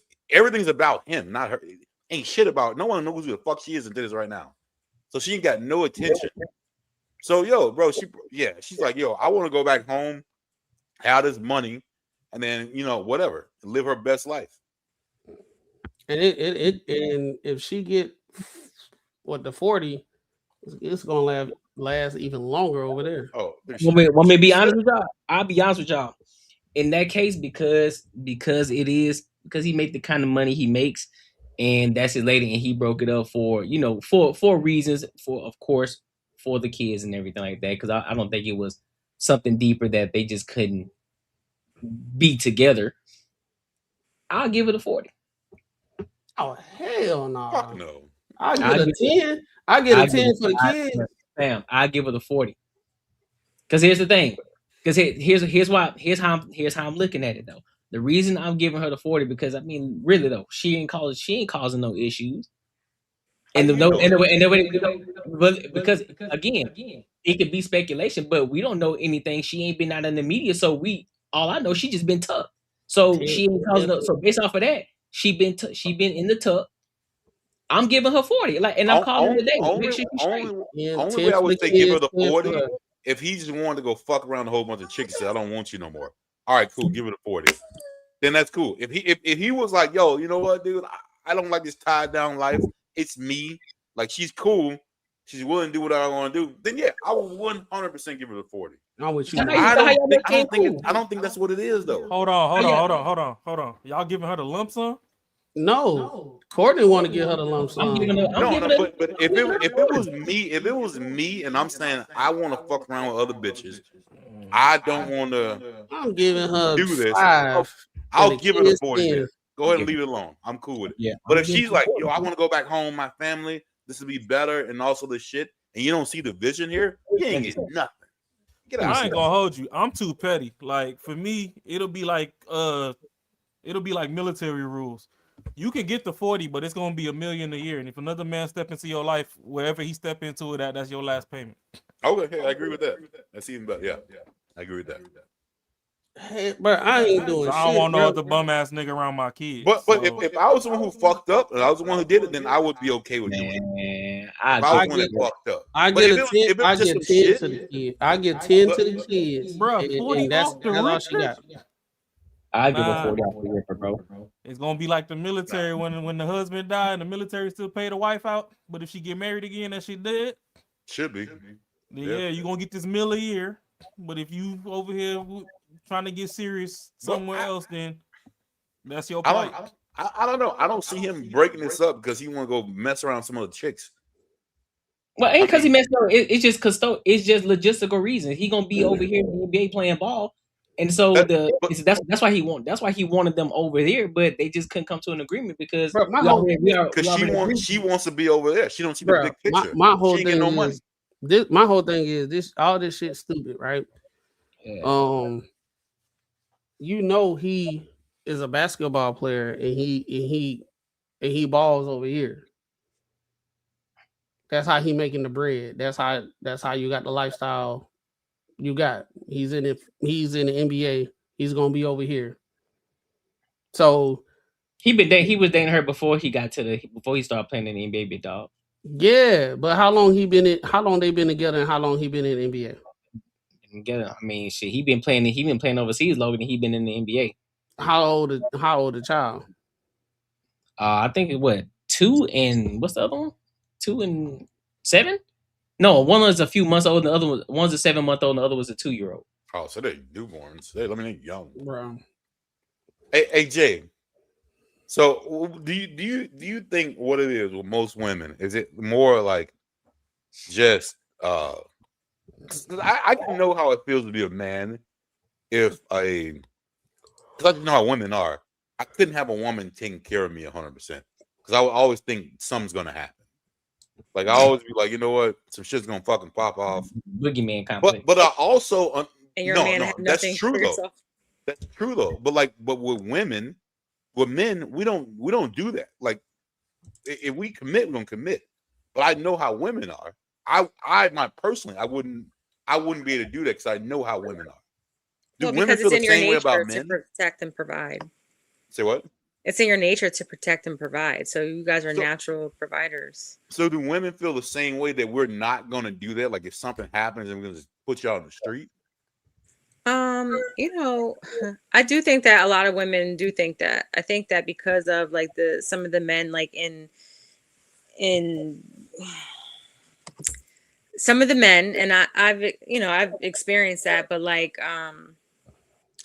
they might not like they don't really. So what I've seen is that a man who wants a certain particular woman, he knows that I'll say I don't really want to use the words like he's not on her level, but he knows that he probably isn't the right suitor for her. So what does he do? It's like he shows an imposter. Like it's like that imposter syndrome. He tries to show her all these things because he probably wants to be with her, but he just isn't financially in a position to like maybe build with her at that moment. And then so he probably wouldn't show her that he can't, so it's almost like then it becomes like empty promises or not really any action following behind what he says. So, but if he was, just say if he did take, like he was proven to take care of everything, it's like her reasoning, because you see a lot of reasoning with women. It's more like either I want to go back to work, I want to do something. Oh yeah, I still want to have my own money. I want to do something. Yeah. Is it more because they think like how it would be if they were in control?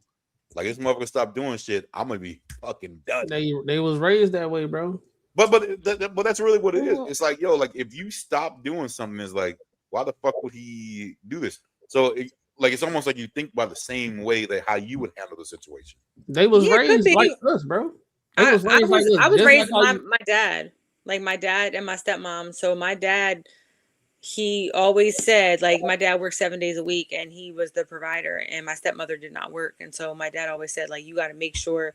He had all girls, 5 girls and 1 boy. And he's like, you got to make sure that, you know, you work hard and you don't depend on anybody for anything. Whereas though, like, my mom didn't have that same work ethic. So I have like my dad's work ethic, but I would for sure, I was in a 12-year relationship and he made majority of the money. So he paid the majority of the bills and I took care of the other things that were, you know, necessary. And in the beginning, it was difficult to like relinquish that like control in a sense, just because you still don't, it's still the unknown. Like, you really don't know what a person, how they're going to like take care of you, you know, but it's through action. And so I was okay with that. I didn't have to, you know, make a certain amount of money or anything like that because he was a stand-up guy. He always took care of certain things. But you were still working and making your own money. Yeah, I still did that, but I didn't feel like the need to. I mean, there's certain things. I think what happens is there's still a sense of identity that people say, like, I don't want to lose my identity. But I think that if you're in a relationship with a man, right, and he's able to afford this lifestyle for you, and I'm not saying lifestyle for you meaning like, oh, so you can go just sit around, get your nails and hair done and all that stuff, but I'm saying he's able to pay all the bills, take care of the household, then I think a lot of women would choose to not, you know, work. However, what I see is the women these days is that they might choose to be taken care of, but they don't put in the effort to support that man. No, I think, bro, you got to think about it. You got a lot of men out here teaching their daughters, don't depend on a man and X, Y, Z, this, and third, and blah, blah, blah, because he was that dirty dude back in the day. And he got his life together and all this type of stuff. So he projected. If he wasn't that dirty dude, I'm not speaking specifically your situation. I'm speaking in general. Oh no, my dad was. Okay, he was doing his thing. So basically what they do, they understand how they were. So they best words of advice is the complete opposite of what they was doing. Don't depend on no man. Get your own money, this, that, and third, because they understand what they did to those women. So they was projecting. So if you are that woman that was told by your dad, the head dude in charge there, this is my dad, right? This is my dad and everything. She's gonna grow up and this is all she know. That's the reason why you got a lot of women that are with millionaires or 6 figures, like in the high 6 figures, 500, 600,000, everything, and she still want to go do something. Because my dad told me, don't depend on no man for nothing. I still got to make my own name and this, that, and third, and blah, blah, blah. Because that's what she was raised in. And then you can still do something. Black people, yeah, but the thing is, I'm not saying that you can't, and I'm not saying women shouldn't. I'm saying when it get to a point that it's like you feel like you're nothing if you're not doing nothing. Because based off how you was raised, that's the difference. If I was a chick and I saw how my mom was being treated, and I seen how my sister and all that type of stuff treated, and they met a man's of means, I would be cool being at the crib, taking care of the children, doing this until they get to a certain age. Now they at school, they doing their thing, and I help with the house, or I just get me like a little side gig or something like that. Nothing crazy. I'll be chilling. Because most men who are able to afford that, they don't want their woman to go work for somebody else. Like, I've seen that they don't want that. It's like, why not? My thing is, I look at it like this: why not help build a business with your man? If you know, if everybody not business savvy. Everybody not business. So, Well, if you're so gonna do even if something, not you're gonna do that, but something. like handle certain things that's going to help your household. That's what I'm saying. Do the stuff around the household. If he at work doing whatever he does and blah blah blah, help him with his schedule. Make sure his stuff No, what good, she's saying is if he got that kind of money, he's gonna just say real estate. You can almost not lose in real estate. He's gonna be a property manager. Cool. I That's literally just said that. Courtney, did I just say that? You saying doing shit around the house. You didn't say No, buy a business. No. I said do stuff around the house and make sure whatever whatever he got going on, help him with that. So if he making like 600,000 and all that stuff, help him But she with wants to do her own thing. I said help him with his schedule and all that type of stuff. That's what I said. I think the issue with that is it's just helping him. And so I think what sometimes women think that I'm helping him, but what am I doing for me? So I think there's nothing wrong with, like, I would say if I were a man and I know that I'm able to afford my woman this lifestyle and I don't want her I don't want you clocking in and clocking out. Like, that's just not even something I would even want. Like, okay, honey, let's talk about a business plan for you. Let's talk about something that you want to do that could, whether it's, I don't know, an orphanage or something like that. Like if you wanted to start something and, hey, I know you used to always want to speak. Why don't you go to these schools and, do these speaking things? Like that's your lane. Or if I have a business, I would need that helpmate with my business, and that becomes our business. But that's my whole point. That's what I'm saying. You got women that's raised, they can't even see that, and the reason why relationships not working and everything because they working counterproductive. Do you think? Because if he's making $600,000, he's making $1 million. I ain't fucking working. He's doing all this stuff, right? You got to set your ego aside and say, hey, this is our household. Let me go do the stuff to help him out so we can be great. And I don't have to do all the crazy stuff all these other women are complaining about going. You hear what they say. You mean tell me I got to go to work, deal with these bitches at work and this, that, and third. Then I got to go home and take care of the kids. Then I got to cook and I got to clean and I got to do that. But if you are in a situation where you can get with a guy and he's handling everything, the same woman complaining about doing everything be the same woman talking about she ain't got no identity. And she got to go find herself because of what? Midlife crisis. Yeah, she ain't doing it.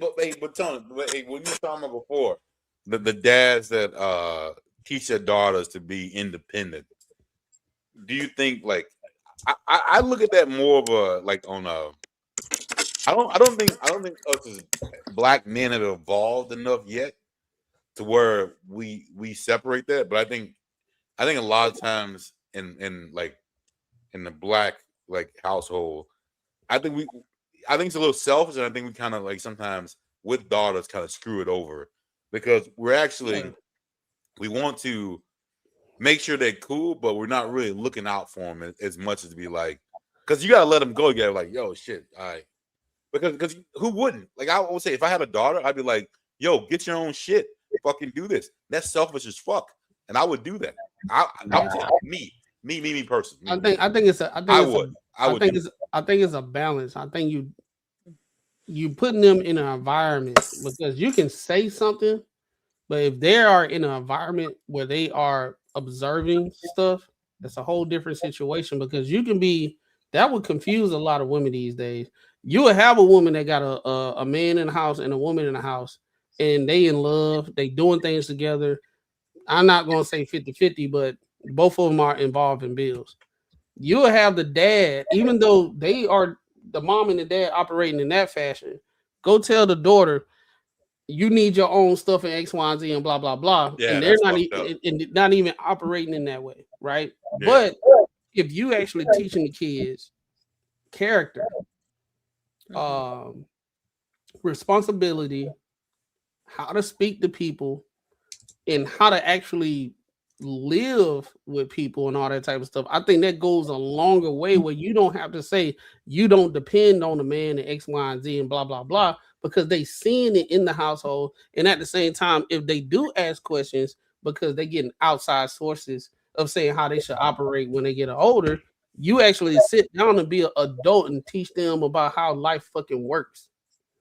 That's true. I agree. Yeah, somebody. And that's where somebody they said, mess up, because if you sit there and teach them how life works, and then you put in all the variables, hey, you may meet a man that can he makes 6 figures and he's able to pay all the bills and everything and all that type of stuff. And if you want to go and work, that's fine. But at the same time, understand what happened. You ain't gonna have time with your children.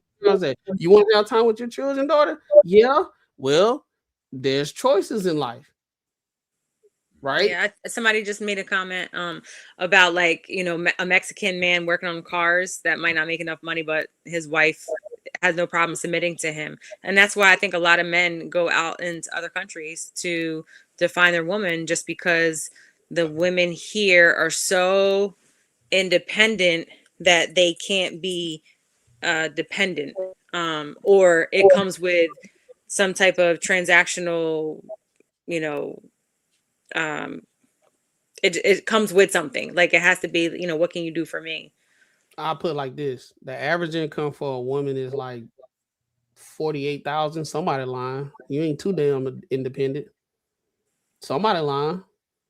So it's either we can look at the data statistics and see the average income of women is 48, but they climbing, they doing good, and they ride the coattails of like successful women.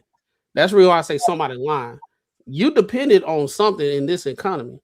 At the end of the day, if it's not a man, it's something else, right? But they get online and be in different friend groups and all that type of stuff, saying how independent they don't need no man, X, Y, and Z. But when they go home, that's a different situation. So Yeah, if it's the like a average woman doesn't income want to submit to a man who isn't making that money, but they'll submit to a man that really isn't providing anything but a dinner. right. So this how I know, and this is I didn't get this from anybody online or nothing like that. I observe all the time when elections come. I hear before elections, all women are killing the game, making more money than men and X, Y, and Z. But in elections, there's not livable wages. Somebody lying. If I look at the data statistics, it's 48,000, 48, 49,000 on average for a woman to make. But then when it come around elections, nobody's making livable wages. Somebody lying. So when I be hearing all these women online saying that they making X, Y, Z money, I need a man to be on my level and everything. I'm like, y'all, somebody lying. Maybe her, but not all y'all. But let's be honest, let's be honest, most relationships, everybody in the household is working. It's always been that.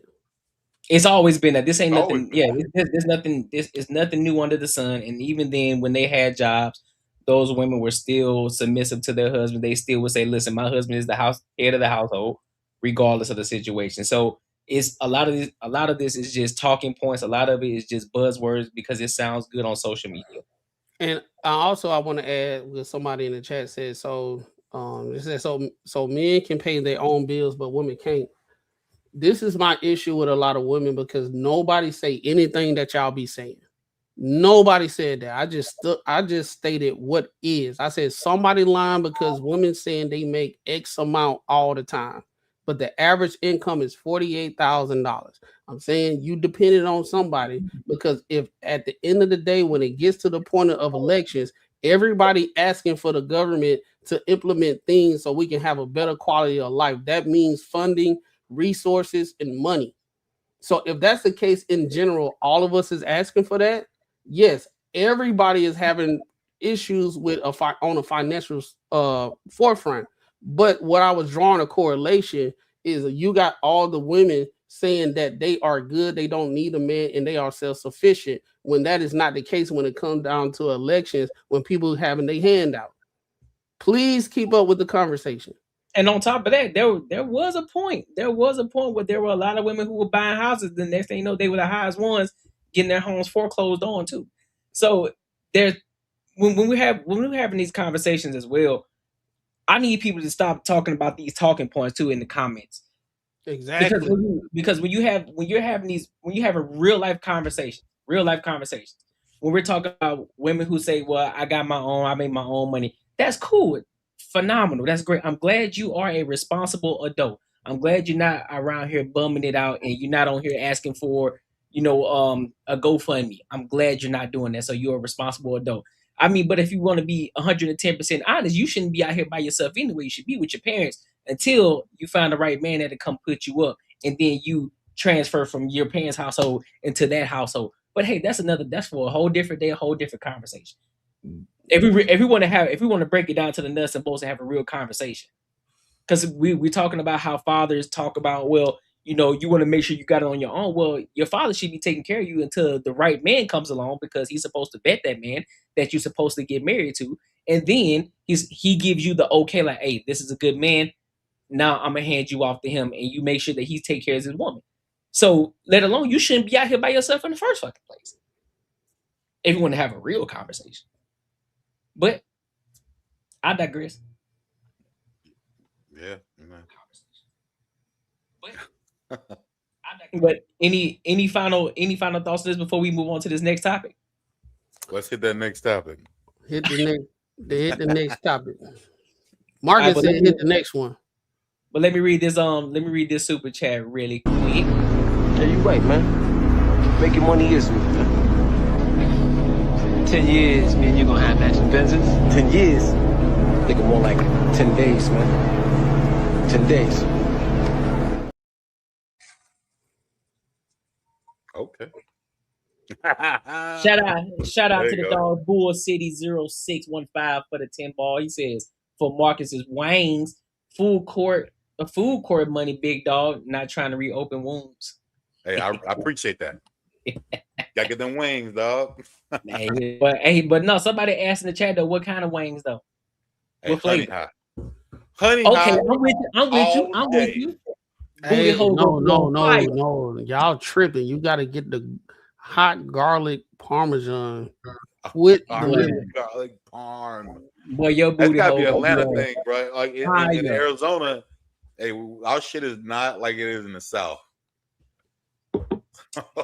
I know y'all wings trash.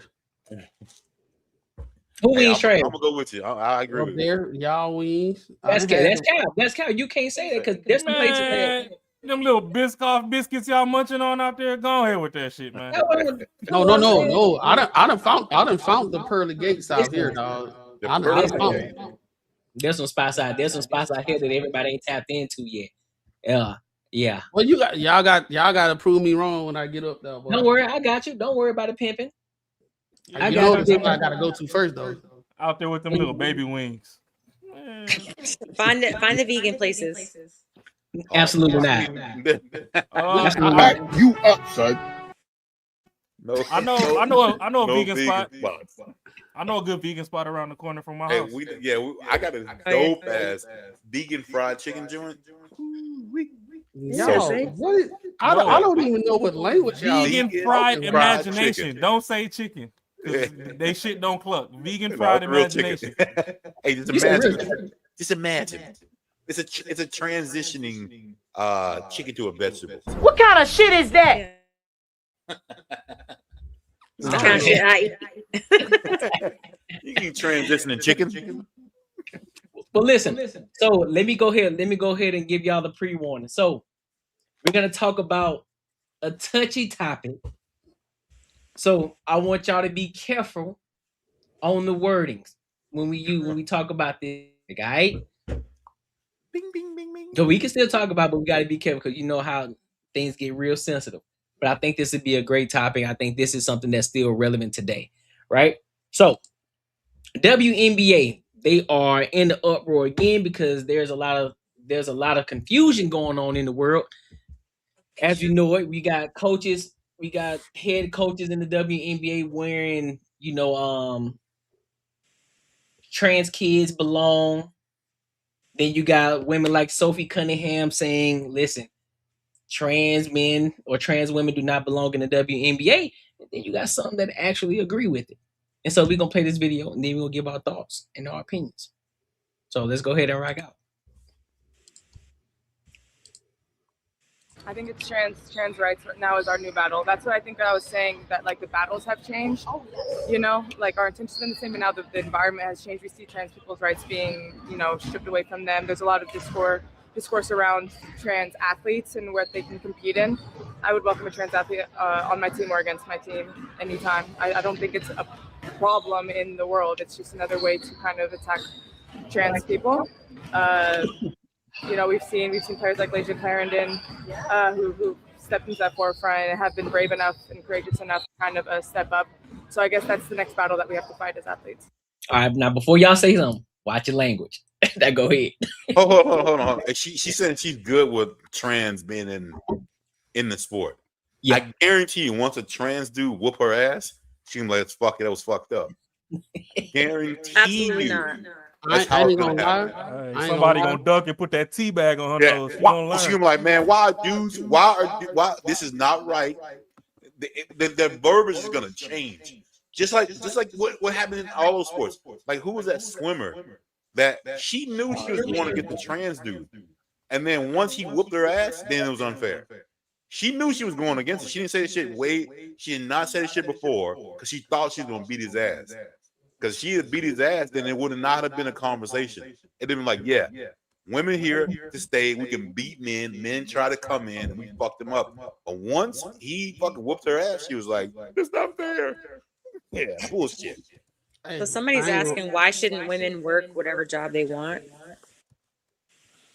They can. This is what's disturbing. Why, like, we even have these questions, because women and men are not created equal.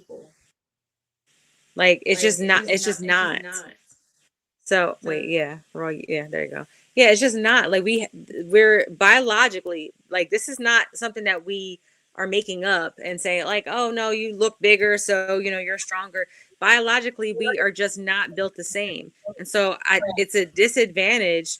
It's just not fair. It's not a fair game when a woman, a man, whatever, trans man, like, that's the right terminology. I don't know, because I don't really get caught up in that stuff. Is competing in a woman's great, like, I just think it's so silly. It's silly. And then, like you're saying, if a woman is a bio woman is competing in a man's, it's sad that we gotta do this. Like, if a woman that's a trans woman is in a man's sport, and if they are not equaling up to the same level of athleticism, then now it's not fair. I just think it's dumb. I think that But AJ, what's the worst though? Is what I see is when I see these people post these videos when it's straight up girls and boys wrestling. I think that's the most fucked up thing that you can ever do as a parent, as a sports, whatever. Have boys and girls wrestling. You preach to dudes not to fuck girls up. So then, so either you got a dude who has a conscience, like, just because they do it in high school. So I would say a high school kid has a conscience, and I would say a high school kid knows right and wrong. So either he's gonna go really easy, or he's gonna fuck her up big time. Yeah, and then he's abusing. Next thing you know, he's going to be abusing, or he was wrong. He was a little too rough. It's like we live in this fucking sensitive ass culture, and it's honestly. How does it make him feel when she beats him, and then because he's like, "Yo, I went half, or did you win hard? Whatever." You can get. And he's embarrassed, and then he kills himself. He's then you get fucked with in locker room. You get fucked with everywhere else. The people who actually are built to be like a biological boy or a biological girl get shamed the most, because now they got to deal with this other stuff and stupid shit that other people will think that is so like heartfelt. Yeah, let a girl fight a dude, but if he fucks up too bad, he went too hard, and this shouldn't be cool. Now he's a fucking serial killer. Like, yo, what the fuck? Hey, like, man. what do you expect them to do? Compete in your own sports. If you want to change your biology, compete in your own sports. Like, I just say let them play the basketball or whatever, and then just put a clause in there. If you don't switch sides, you can't wear no drawers. Let them get smacked off the damn forehead and shit with that thing dangling and shit when they go dunk and all that. The pussy lips popping out. Go ahead. Yo, wow, man. Motherfuckers go for a layup and you bite the pickle, then you gonna learn that they in the wrong sport. They have a penis coming out the side of the shorts. And that is Dangling. definitely assault. So, Yeah, exactly. That would be assault now. You hit me with your penis. Like, now you got assault. Yeah. This is a contact sport, and you gonna get this contact. But I don't see men. Well, I see men whose women run shit being okay with this, but it all around it's stupid. It is insanely crazy that our world's going like coming down to doing shit like this. I don't get it. Hey, dog, let's just let them do what they do, and just watch. We're gonna have 2 NBAs. No, you over here chest bumping with a flat. Just let it happen, because every time when, just like in the beginning of something, men be saying, "Hey, y'all probably don't want to do this. It's gonna work out like this." We get backlash, and then 4-5 years later, stuff start happening, and then you have the women saying some other stuff. I say let them play. So to the point, you got two NBAs. Which would this one would be like considered a G League. Yeah, but unfortunately, in this case, with this sports, there are so many men who want to play female sports. Like they want to be women so bad. That's what I'm saying. Wait, this is the problem, though. It's going to work. It's going to work out. It's going to work out. This is going to be the great way for you to skip the G League and go to the other NBA. Next thing we're going to have animals playing sports with us. That's the problem. It's going to work out. I think more women will go to watch the trans basketball league than they actually would. Hey, look, they're going to be real. The ratings will go up. Yeah, I don't want to watch none of it. That's the trans right there. That's hooping right there. Nah, he said, yeah, give it up there, yeah. High five, bitch, yeah. This is why overseas, Jay saying right? she don't want to watch it right now because it got them damn tights on. If you said no underwear and that damn thing was bouncing around, she'd be over there like, oh, what's that in the shorts? Oh, is that? No, that's overseas. I like my men chocolate. Shit, they gonna have Snickers bars in there too. It's coming. Oh God, I can't even. I don't want no parts of it. Okay, none. Bring back men. Okay, masculine men. So let me ask you this, Jay. After maybe 5-7 years, right? Let's say this actually goes the way that Mad Beast King wanted to go, right? Say you got a lot of the WNBA with a lot of trans, right? Do you think the ratings would go up or down? Ooh, I feel like people are here for messy anyway. So I feel like, I don't know, it might go up because now like the LGBTQI plus, I feel like a lot of people would feel like they're accepted now. I feel like it would, I don't know. That's a good question. Actually a good question. Question number 2. Uh-huh. The women, the cis women that could have been that's there. a real woman. Okay, got it. Uh-huh. The cis women that could have been there, but you got trans women in there. What are they going to do if they can't make it to the NBA because there's an influx of people that's there that they getting replaced? So what they gonna do? They can't. What they gonna do? We fucked up. That's what's gonna happen, right? I don't feel like there's any. I feel like there's no way to make it sound good or look good. Yeah, I just think that it needs to be a trans league. You need to have your own league, trans league. I'm gonna tell you what's gonna happen. You're gonna have a bunch of women that's not gonna play college basketball because they already know what's about to happen. Yeah, trans league was the best. So they're gonna be sitting there like, if because everybody advocating for the trans community to play, I'm a cis woman that want to play. My chances was already slim when it was just all women, but now this is going on. You mean tell me I got to be better than a person That that needs men. transitions. That needs men. Why would I even go into college now? It's not a fair advantage at all. And that's the for the lady that was in the chat. This is what we call a snowball effect, right? At the top, you got trans people playing. Now the snowball effect is the result of the at the top, they go all the way down to the bottom.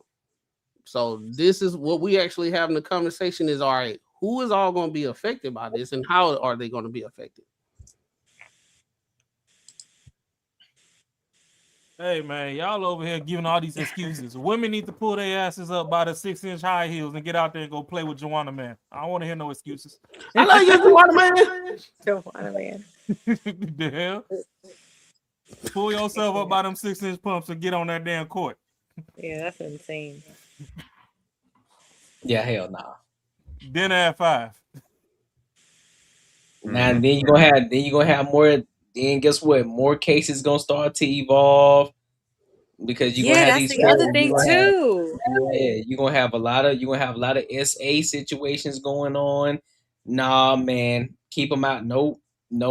Get your The locker room. The locker room too. So like, at what level are you able to play? Are you able to play when you fully transition, meaning your parts are complete? Some people don't want to change your parts. Now you discriminating. Yeah, you see how it works. There's a lot of red tape, bro. There's a lot of red tape as to why it doesn't make sense at all. Because regardless of how much you advocate for it, won't make sense because now you decide to let them in. Okay, so now what you're gonna do? You're gonna give them a different bathroom because if you do, guess what? They're gonna protest that. Well, I'm considered a woman. Why can't I be in the women's bathroom? No, you're not. So now, okay, am I a woman or not? So why am I here? So now it's gonna cause a whole bunch of confusion. No. Yeah, get your own. It's too messy. Get the ABC community. Y'all come together, get a GoFundMe, create your own league, and y'all can have all the games that y'all want. Y'all can compete as much as you want to. Because what I don't see trans men going into men's sports. I don't see that anywhere. I don't see it at all. I don't see them trying to get basketball, sports, Olympics, running, swimming, none of it. I don't see it. Because I seen a boxer one. I seen one boxer, and they actually won against a dude, bro. You seen the trans? Hold on, wait, what now? A trans man boxer, and he actually won against a man. Yep. Oh, for real? Yeah. That testosterone must have been on overload. I seen one. But you know what? Maybe also like that man was like a little nervous on to put the full force out. Nah, I saw the fight. He was trying. No. If he knew he got whooped. If he knew there was a girl, like an actual man, he would not. He would not hold back. No, he wouldn't hold back. But if he thought it was an actual woman, then it's different. Well, it was a woman. It was a woman that's a man now. Where you saw that? You saw on YouTube. They would have known though. No, it's been a couple of years ago, bro. I'm pretty sure they would have known that was a whatever. You know. Oh, whatever. You know what I'm talking about.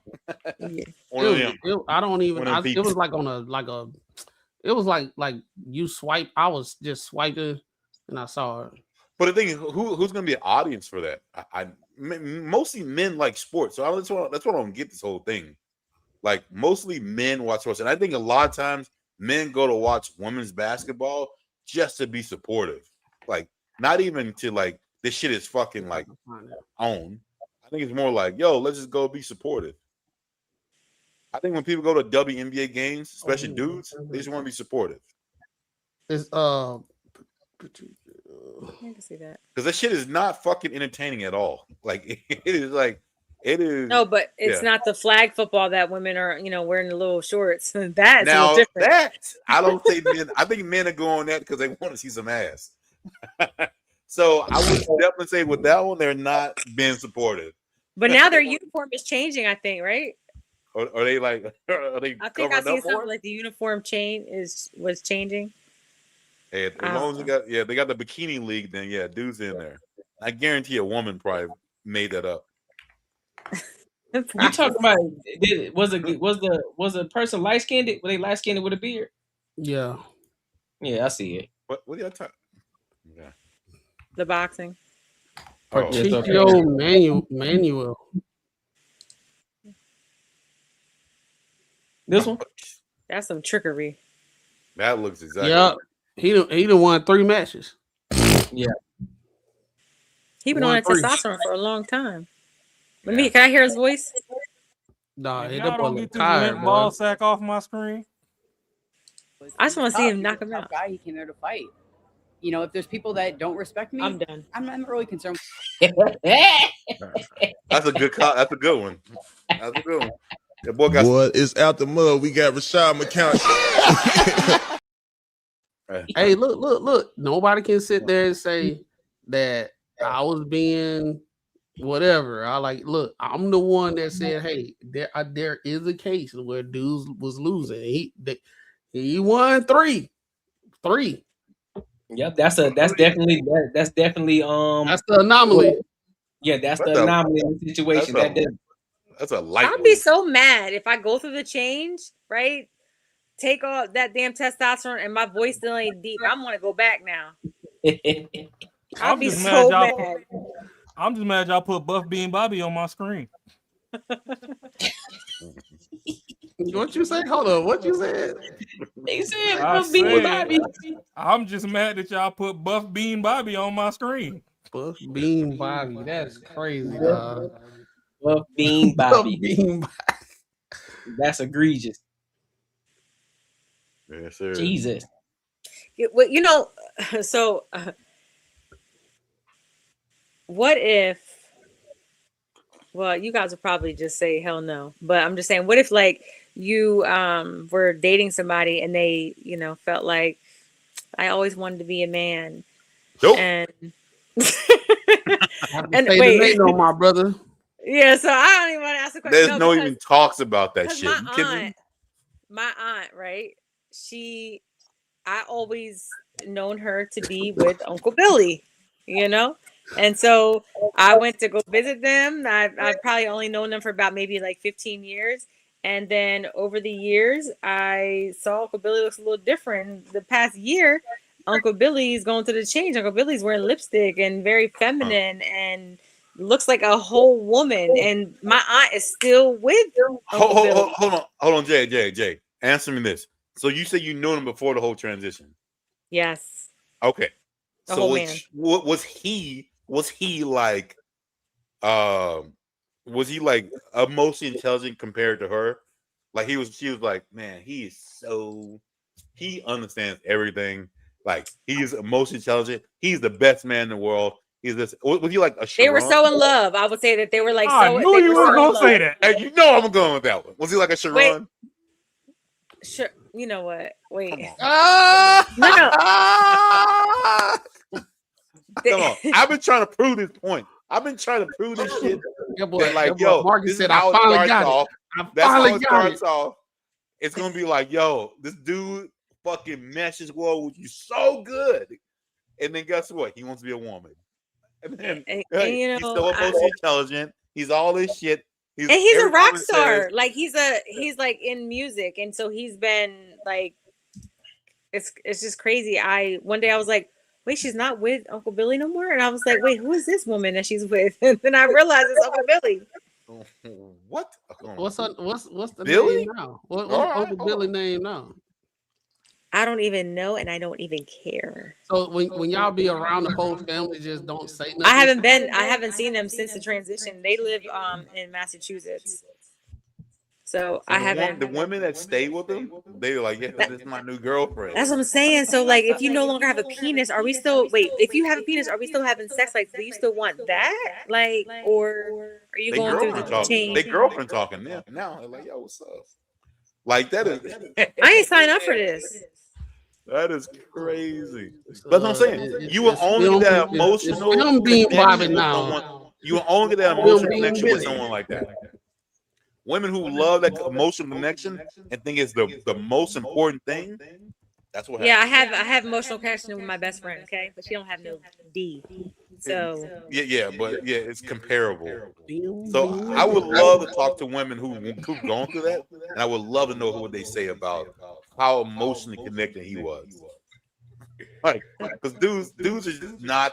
They're not what you think. Like what women want them to be. Like all girls want you to be their girlfriends. Dude, we're not your girlfriend. I don't want my man like a girlfriend. I want my man, not like.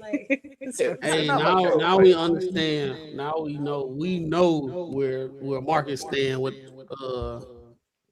Sharon. Oh yeah. I'm not saying that was a whole stray. No. I'm not saying that he wants to fuck with dudes, but I'm just trying to say that he emotionally gets with his wife. Like they are fucking on. They're there. But I think that's great that you're. That is not great. That's not great. No. Well, on the same. Like the same on a level? woman side, yeah. Like for me, I wouldn't want my girl to be like me, like a dude. I'd be like, what? No. Hey, that's woman shit. Hey, that's do some fucking woman. Do some fucking crazy woman shit. Don't be like. That's weird to me. Hey, that's if my girl was like so like everything that I was about, that'd be weird as fuck. That's a fair point. Hey, Marcus cooking, because if I had to sit here and I'm like a manly man, and in my only way let's go I can actually appreciate my girl if she start acting like a dude. What's up, baby? Everybody be looking at us kind of wild. You gotta go. But if you flip it, that was the weirdest shit. Intelligent and he understands his feminine side and all that. We're on the same level. It's like, really? I don't want to be on the same level as my man. I can tell you that. Like, I feel like that. If I'm on the same level as you, like with emotion, I need you to come check for me. Like, I need you to like. We think totally different. Yeah. Like with someone who's. I don't know anyone who's ever been in charge and who's actually like reliable in charge that people like them. Like people don't like all the time be like, man, because you like when you get like when someone like gives you advice or like advice that you need to take, typically people don't fucking like it. It is because you're probably doing something that you're not supposed to do. If everything feels too goddamn good, then to me, there's something's not right about it. Well, I want it to feel. I want it to feel good. I don't want it to be. I understand that's how women think about it, but how men think about it. Oh yeah. Like how I think about it, I don't want everything to feel good. I've been in those situations. You're toxic. That must be a toxic trait you have. No. Oh, I want my woman to be like, yeah, hey, I'm cool with you go fucking other chicks. I'd be like, oh yeah, that feels too good. That's not right. Oh, you mean that way? No, you get that one though, huh? You get that shit. All right. Hey, hold on. That's what I'm saying. Like, if it feels too goddamn good, do that topic. Right. It's not like you have to be able to decipher like certain things that are good. So, like, that's what I'm saying. So, but a lot of people like that. Oh my god, it feels so good. This means it's right. You're crazy. Okay. Any final thoughts? Yeah. On this, Buff B and Bobby back on the screen. Buff Bobby. But go ahead, Matt. It's so crazy. It's so crazy. It's so crazy for women to say men are like homosocial, but y'all go to the club and shake ass on each other all day. Y'all be experimenting with each other. And then at the same time, y'all can do something with y'all female friend that y'all kick it. Y'all did this one time, and y'all can be like, "Oh, we tried it, everything cool." Right? Y'all look at each other naked all the time. Y'all even smack each other ass and shit. Play with your boobs and play with your boobs, grabbing y'all ass and all that. But it's not stuff. the same. It's not. Yeah, if some dude grabs some dick, like yeah. But check it. But then when a guy actually watching anime with his homeboy, or going to the bar and drinking beer and watching sports with his homeboy, or he just going to his homeboy house and they just kicking it and be like, bro, what you trying to do? Shit, fire up the grill. All right, we gonna fire up the grill. Let's go to the stove. We get some grill. She talking about this is homosocial, but y'all be sitting there doing the most homo shit. Because men and then if a man call it out, y'all be saying that we gay, or y'all say we just insecure or some shit. It's Yeah, I the don't most agree with that. dumbest logic. I think it's nice when guys hang out with their their guy friends. I think it's cool because like you have to have some kind of outlet. I just like it because if I'm gonna hang out with my homegirls, like I dated somebody and he never wanted to do anything with anybody else but me, and I'm like, I'm gonna go on a trip. What am I gonna do for 3 days? I don't know. Like go hang out with friends. Those are the type of chicks. Those are the type of women that grew up and they don't have any character. They're not funny. They don't have any hobbies. The only thing they like to do is go eat and spend money and receive stuff. If I go kick it with my friends, yes, it's way more fun kicking it with my friend that I known for 20 years than kicking it with you, because when I'm with you, I gotta work. I gotta pay for the food. I gotta do this, and all I gotta. And when I do all this, guess what? I gotta hear all day. This is nice, ain't it? Yeah, it's nice. It's cool. It's cool. Yeah, it's so romantic. What you think? What you thinking about? I'm thinking about how I'm having a good time with you. Me too. This is nice, right? Let's take pictures. Same shit, right? But then we with our homeboy, we going golfing and we kicking it. We done got our high score and shit and this, that, and the third. It's not a situation that we prefer being with our homeboys more than you. It's just men like shit and women like shit. That's all we said. That's all. I like kicking it with women, right? And I like kicking it with my homeboys. But when it get to the point of stuff that we like, I can't go to the movies and bring you to go see Thor. You're going to be sitting there like this the whole goddamn time. It's just no stress when you hang out with your boys. It's no stress. It's no stress. Oh, bro, hold on. Say what the fuck Hey, you wanna Courtney, say. have you ever heard homosocial? Nope. Never used it. Never heard it used before in my life. She's saying homosocial is not gay, but homo means you gay, right? I'm so sick of everybody with these damn terms. So it says that it's a non-sexual, non-romantic social bond, friendship, or interaction between people of the same sex. But she used it in a negative connotation. Yeah. It's no way you. She used it in a net, so it's based off how you use it, I guess. What way? Listen, I ain't putting nothing homo. I ain't putting Anyway, homo. There's no way you can make it positive. There's no positive when you say homo. Not one. You can't tell me one thing that says homo that's positive. Well, she just taught me a new word. Bro, that's one thing I've never heard. Bro, I guess we getting aged out, bro, because I never heard that, bro. But everybody come up with new terminology with everything. Words have meanings, bro. Like you can't be like it only matters the way I think it should matter.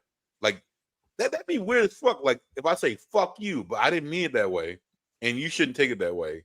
And you're I was saying like fuck you, like bitch. Yeah, I was saying, yo, hey, fuck you, man. Nah, bro. Hey, but I said the other fuck that way. But I well now I can change it up. But it's when shit don't have meanings anymore, then what kind of world are we living in? No, dictionary. What it is, you got a lot of women that didn't get they don't know what the DSM 500. They ain't read it. Yeah, they ain't read it a day in their life, but they like to come up with their own scientific terms to make it seem like they some type of pseudo intellectual. Oh, they are very homosocial. What? Oh, hey, we about to fight now. What'd you call me? Yeah. No. I said you was homosocial. Look it up. It doesn't mean you're gay. Hey, why you wigging out, bro? why you tripping? Why you tripping? No, she didn't mean it in a negative way, but it's hard to. I feel like with straight men, like it's hard to. No, but hold on. But like, hey, look. I'm reading what she said. I think she knows she's gonna get that reaction. One thing I know, and two things I know for sure. It's easy for people to say I didn't mean it that way. Doesn't mean I believe it.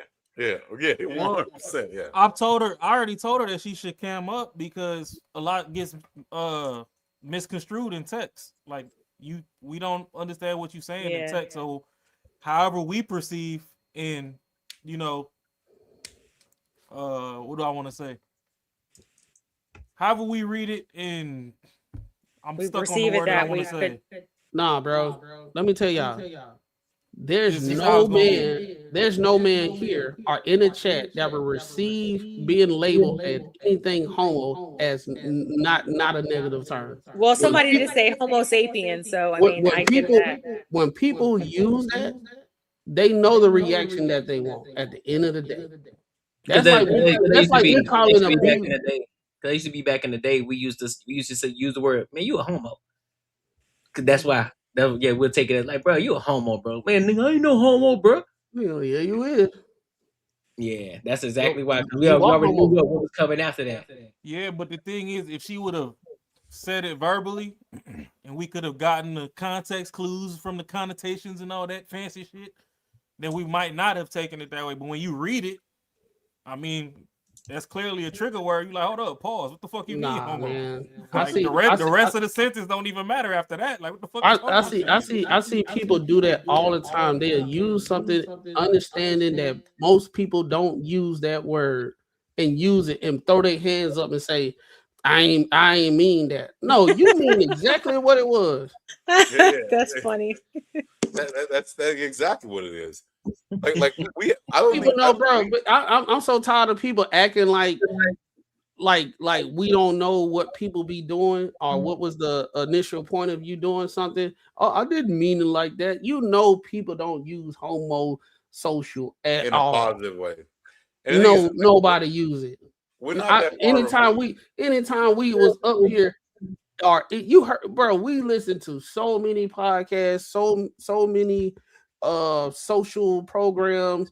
We done been out at kickbacks. Ain't nobody say homo social. That's a fact. I mean, that's what the young kids, I guess, are doing now. Because I mean, You say that's my boy, that's my boy, that's my homegirl. I mean, that's almost like some people. I think eventually, probably probably 20 years, the N word won't be as bad as it is. Like with me, it resonates a lot different than it would probably resonate with a lot of other people because of our age difference. But like at some point, I think we're gonna get to a point where words don't even fucking matter. Words gonna be just nothing. But honestly, like you go to conversations though, like debates are almost like motherfuckers that speak a different language. Like it's almost like you're talking in English, but it's like you have to define a word. Like Mac always said, I know what the fuck you meant by it. But now we got to define a different word to say, nope, that's what I know what the fuck you meant by it. And now we're gonna focus on this word more than anything else, which is fucking crazy. Nah, hey, look, certain demographic of debates is like that. And I say maybe the one that people that use homo social all the time, that's where you got to kind of deconstruct what people mean by stuff all the time. Like the one, I watched just a little bit of one Officer Tatum and the shit he was going through, which he's a different one. But that one, there's a one chick trying to win the argument, and she was so focused on what I hate about these debates about how shit's going on. The only talking point is what shit happened 80 years ago or 90 years ago. Like, how is that even a fucking talking point? Like, we ain't even going through that shit no more. Like, why? How is that even a fucking talking point? Well, back when whoever Eli Whitney was in, and what the fuck? I'm like, we couldn't even use the restrooms that we wanted to use anymore. Like, okay, what we going right now? When you go to a restaurant now, you got three people on all three doors. It don't matter. Back then, this is when it started, and where is that? And these are you walk into a restaurant now, you got three people on all three doors of the bathroom. That don't matter anymore. It say bathrooms for bathrooms. It don't say white, don't say black, don't say none of that shit. Like, I mean, and these motherfuckers feel so I don't know. I could not debate at all because I don't go through history. Like it would only be what's going on right now. And I would lose my ass off because these motherfuckers are real good. But that's what Officer Tatum was talking about. It's like, cool, I understand what was going on, but we keep going to what happened back then. But right now, What's stopping you from right now? Like, what's going on? Yeah. Are you getting whipped? Is somebody telling you your name is Toby right now today? In modern day? No, ain't nobody telling you. So what's stopping you today? Despite everything that happened back then, what's happening in your life today? What is it that's holding you back? And none of it could actually answer the question. You can't. There's no, But because there's nothing. Because you didn't get experience it, but that's part of the DSM-5 definition of PTSD. That was added. That's transgenerational trauma. Transgenerational trauma. I'm saying that people are. So your parents. It's added in there, so it's like the PTSD. People still hold on to that. So PTSD of when you experience something, right? Then when you a close family member experience something, or when you witness experience something, and then a close family member knowing that, or like something that you've heard, knowing that it didn't personally affect you, but so that's why I think a lot of times where like I think love in like, well, let me not say love. I would say told y'all she used it in a certain way. I told y'all. What do you call it? Empathy in households sometimes can fuck people up, kids up, or whatever. Like you always see, like if just say if you have a household where the kid's not close with their mother, they end up usually doing pretty well. Like okay, like if the household's all fucked up and they're just like, maybe making $20,000 a year and blah blah.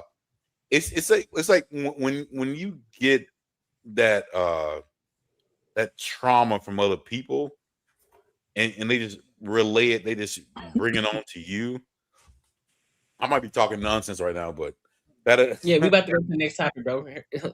All right, let's go. Yeah, that boy called himself. He like, bro, keep the party going. All right, so let's go to this next one, bro. Lindsay Clancy. The hell? Lindsay Clancy, who knocked off all of her kids. And then there's a lot of women who have been trying to defend her. And so we're gonna get we don't know the full story in regards to what happened, but I guess we'll get a little bit of insight from this video right here because I was trying to find it, but nothing was really popping up for me. So we'll go ahead and tap into it. I'm so tired of watching women make every excuse in the book for Lindsay Clancy. She strangled her 3 babies with exercise bands. Cora, Dawson, and baby Callan. And somehow the conversation keeps turning into she's the victim? The system failed her. Her husband failed her. The doctors over-medicated her. Hormones are just so powerful. You don't get it. Bullshit. She is the one who put the bands around their necks and held them until they stopped breathing. Those kids are not secondary characters in her trauma story. They are dead because of what she did. And let's get real for a second, because if a man had done this exact same thing, nobody would be out here calling him a poor, misunderstood victim of hormones with a broken healthcare system. No, we would all be calling him a monster. End of discussion. But the second that it's a mother, half the internet loses its mind trying to explain away the bodies. And here's the part that half of the internet doesn't want to say out loud, because according to the actual government numbers, about 52% of confirmed child abuse and neglect predators in this country are women. More women do this than men to children. Mothers are listed as a danger to their children more often than fathers. And you can't claim postpartum psychosis or hormones for the majority of those cases. That condition is rare. The numbers are not.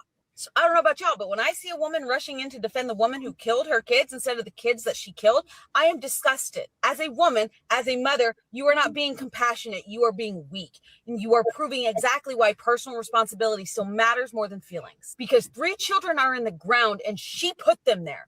Everything else is just noise. This was not fun. You women are vile. Have a day. So, what are y'all thoughts on that? I'll let you go. I disagree, bro. I disagree. Oh, you disagree with what? I think the lady that we were talking about, she justified, because we don't know what kind of hormones that men go through that do mass shootings and stuff. We got to understand where they coming from. We got to assess their hormonal situation, their testosterone. We don't even know. We don't even know. God, chill out. I'm trying to be. That was actually a good one. We don't even know. That was definitely appropriate. What's going on in their mind We don't know what kind of trauma or like chemical imbalance and everything. So when a guy go on a mass shooting or he grape and everything that and all that type of stuff, we just need to go ahead and give him a pass, because if she gets a pass because it's in the same situation, we should go ahead and give the men a pass if that's the case. You see what I'm saying?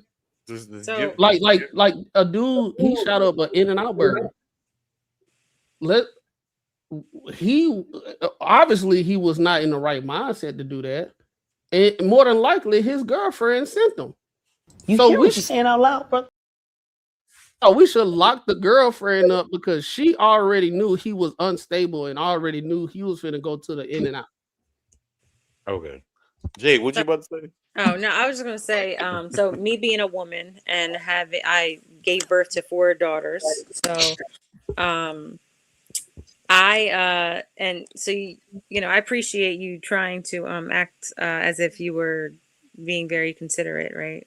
With the testosterone and hormones, but it's not that. Clearly anybody that does something like this is not mentally like sound. Yeah. Like that should be clear. A person doesn't just want to go kill somebody and all their marbles are working together. It's just not how it is. It's unfortunate, and yeah, it has to be accountability. The unfortunate piece is that it happens all the time with people when they make certain decisions. I train on trauma in the brain. I work in the field where I provide therapy for individuals that are experience a lot of trauma. So I see it. And the one thing I actually feel bad for a lot of the people. You got the Menendez brothers. Yeah. Right? Yep. You got people who have been abused from when they were a child. So you really just don't know. And then trauma changes the brain. There are physical changes in the brain that due to trauma. And so a lot of it is decision making. A lot of it affects impulse control. So if that is the case, then it's almost like, what percentage do you blame? Like, okay, you know better, you do better. Well, people just don't go around just doing this just because there is some type of mental disconnect. Now, as far as postpartum, there's different levels of postpartum. You have postpartum blues, you have the depression, then you have a woman who decapitated her child, her baby child. It was psychosis. Like, so I don't really think that we can discount that. I think that she should just be locked into a mental facility. That's what I think. All right. I gotta say it. I agree. I agree 100%. Epstein he shouldn't have went to jail. He should have just went to a mental facility, because you know how much crazy stuff that should have that happened to him for him to do all that crazy stuff. And especially there was another guy, he unalived all his boys, and they threw the book at him. He should have went to a mental facility, but he didn't. That's I unfair. agree. But hold on. What I'm gonna say, Jay, do you think the problem could be that women just don't understand consequences? Listen, ask yourself this. Ask yourself, right? Yeah. Do you think, would you, as a father, I don't know if you have children. If I would, no, I don't. But if I would kill my kids, if I have a dog. Well, I'm not. I'm just saying.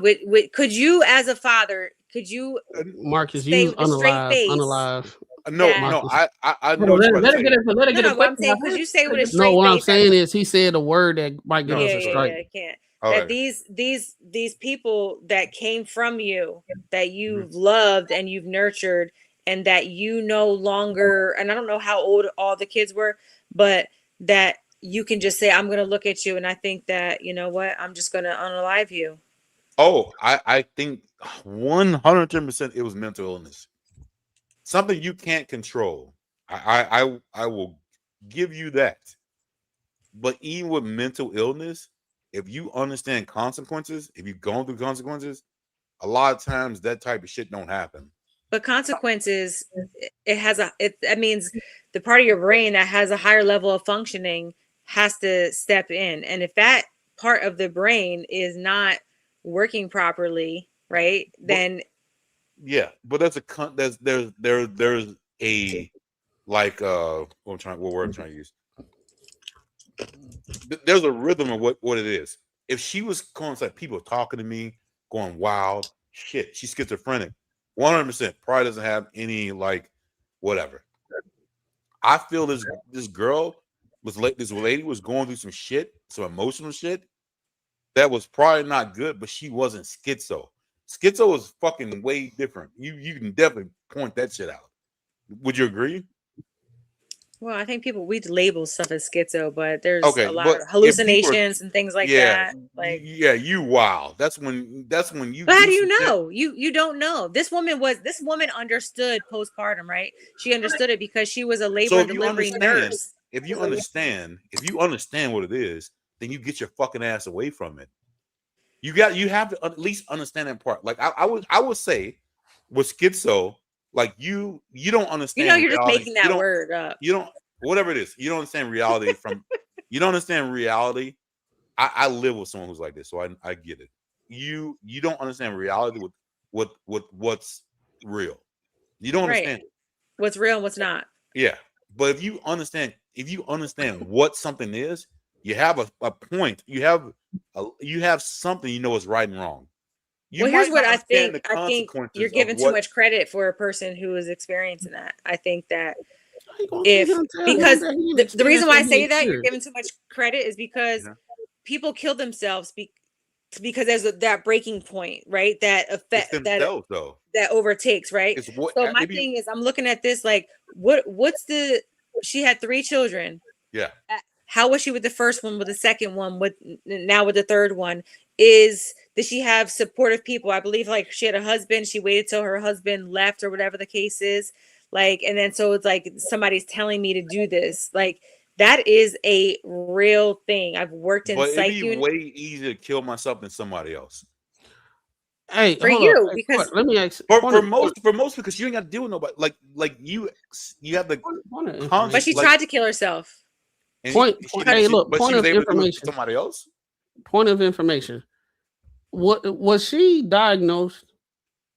I don't know. That's the thing. Like, I'm curious to know. That's my issue right there, right? Nobody knows if this shit is going on, if she got diagnosed or anything. But we just jumped straight to that assumption and let her off. There's no diagnosis in the case, in the trial, or nothing. Nobody said she had nothing. It's just the internet just jumping to the conclusion maybe she got something going on. Why does she just a crazy motherfucker that just need to get locked the fuck up? Yeah. And I think why we I think the diagnosis was postpartum. I believe. I don't know, but my thing is like, what were the behaviors? Did she have mental health issues before she had kids? What is the diagnosis? Because then if you have the diagnosis, you'll understand what level of postpartum that she had. No. Hold on. Because people always do this, right? They always like to throw stuff in there, and then like maybe she do got postpartum. Oh, well, I heard that she got postpartum, whatever. And okay, what level? Because there are levels, so we can't put all postpartum under one umbrella and say because she had postpartum, this is the case. Because there's different levels of postpartum. In the extreme case, it's only 7% that actually have the extreme case that do this. If she was diagnosed with that, I'm still not giving her the whole benefit of the doubt and just excusing this. But this is it's like 1 in 2 out of like 1,000 people. Huh? It's like 1 to 2 out of 1,000 people. Okay, that have the postpartum cycles. That doesn't negate anything I said. Mm-hmm. No, I'm just saying. What is her diagnosis? Do we know? She was aware of, hey, I'm postpartum. That tells me that she has some awareness. But at the same time, most people are schizophrenic don't say it. They think what they're saying is real. They don't ever say like, "Yo, I'm crazy." They never say that shit. But this the thing. There's different levels of postpartum. 100%, and none of those levels should ever. My whole thing is a lot of people are just saying stuff that they don't know and just trying to throw it on the wall and give her the benefit of the doubt and try to teach people about postpartism and could be this, it could be that. When we got 3 kids, it's 3. Yeah. That's gone because of her. And there's now, a woman that took her now, kids and drowned them in the tub. look, and now they trying to put it on the dad, trying to talk, saying that he must have drugged her, and then when she woke up, he convinced her. He convinced her that, you know, that's a good point. Not that part, not the dad putting blame on the dad, but that's a good point that there's also a such thing as like, did she do drugs? Because there's drug-induced schizophrenia as well. There's up, bro. Yeah, I mean, she should be. I ain't giving no excuses. All that analysis and all. I'm well read enough to understand some stuff, right? This situation, there's no. I haven't. I went in and tried to do the research because I understand people was going to use this point that she crazy or she had postpartum, the stress of her being a mother. She probably was a mother. The dad probably wasn't. Everybody throwing this stuff. I already knew this was going to happen, but I need the diagnosis. And if there's no diagnosis, and the only thing that got is that she was diagnosed with postpartum, what level? Because if she don't got the level that when women actually go to the psychiatric when they get held for that, if she ain't got that, ain't no excuse, ain't no benefit of the doubt, ain't no sympathy, nothing. She gotta go. Because I believe majority of women have like postpartum, but it's just different levels. Why in the hell back in the day all these women was having all these kids, but you never really heard about postpartum, and it wasn't a big old thing where they was unaliving all the kids and all that stuff? Women had more support though back then. Anyway, it was a village that was taking care of, like, everybody in the neighborhood was helping you take care of your kids. But hey, Jay, do you not think that if people were introduced that ain't an excuse, that this type of shit wouldn't happen?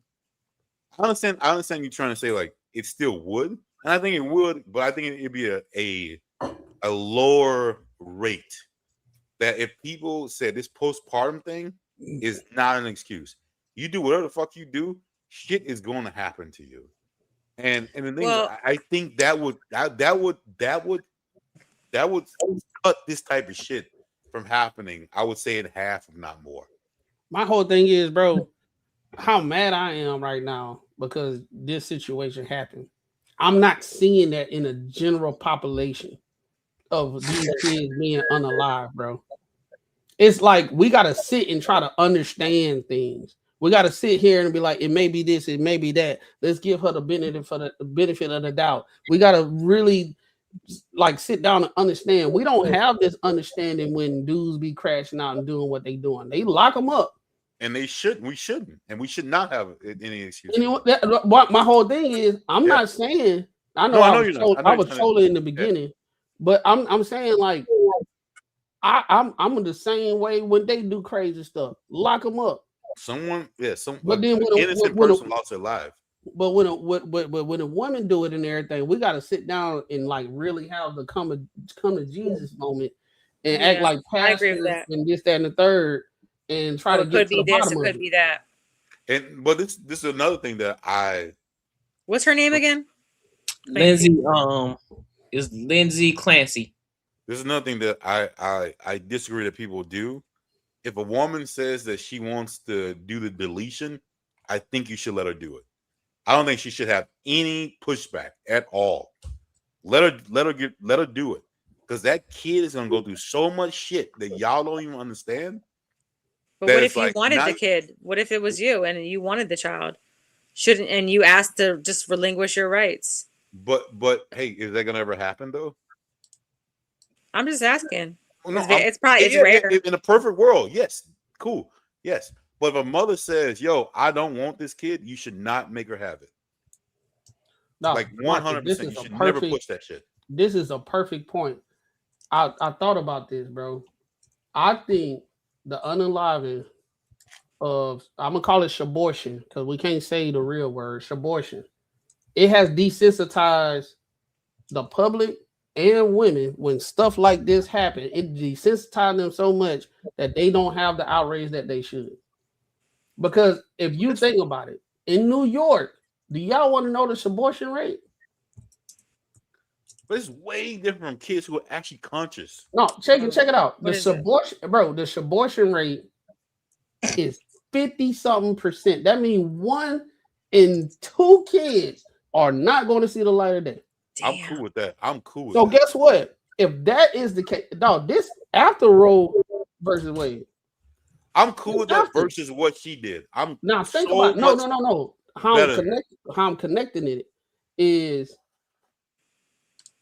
if that is the case where people feel like they can do this abortion at that level, right? Mhm. I'll guarantee there's a connection of it's going to be an uptick of women that's going to do this because it's 2 of these cases going on at the same time right now. Oh, there's been multiple of those. And a lot and this Right. and it says that she actually suffered from severe mental health struggles following the birth of her youngest child. So in the months leading up to that, this was in January of 2023. She was treated for postpartum depression, severe anxiety, insomnia, and she spent time in inpatient psychiatric hospital.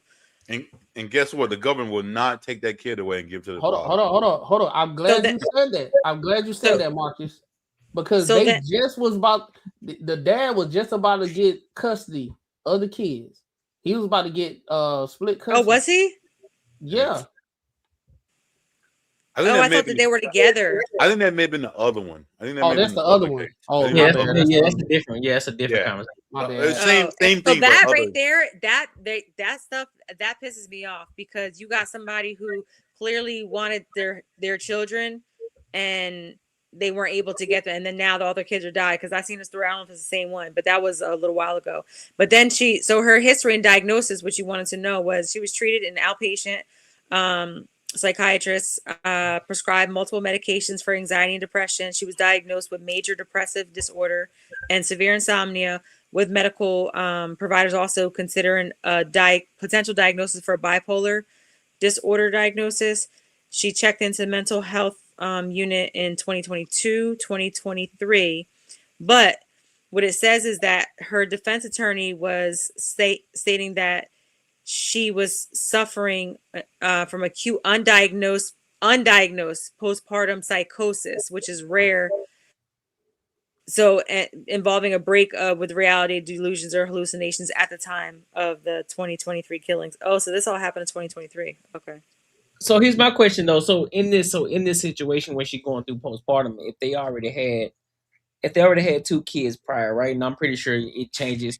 Postpartum is not the same if you have multiple kids, right? It's not always the same. It's different. Some are more extreme, some are not. But in this situation, and I have to ask the question: where's the father at to the point where he has to pay attention and say, "Listen, I got to remove the kids. I agree. Let me take care of the kids so the mother can, you know what I'm saying, figure out whatever it is that she got going on, and I need to take full care of these kids and make sure that everything is straight." I think he probably was there.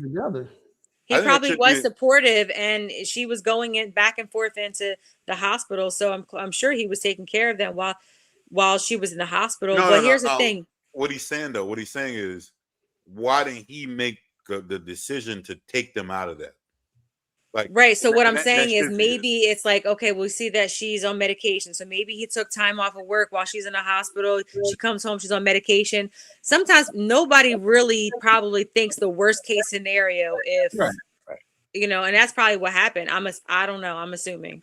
No, I'm definitely not saying that it's his fault, but yeah, I do think men should see situations that are happening and take charge and not try to keep that whole, hey, we're gonna make it work type shit.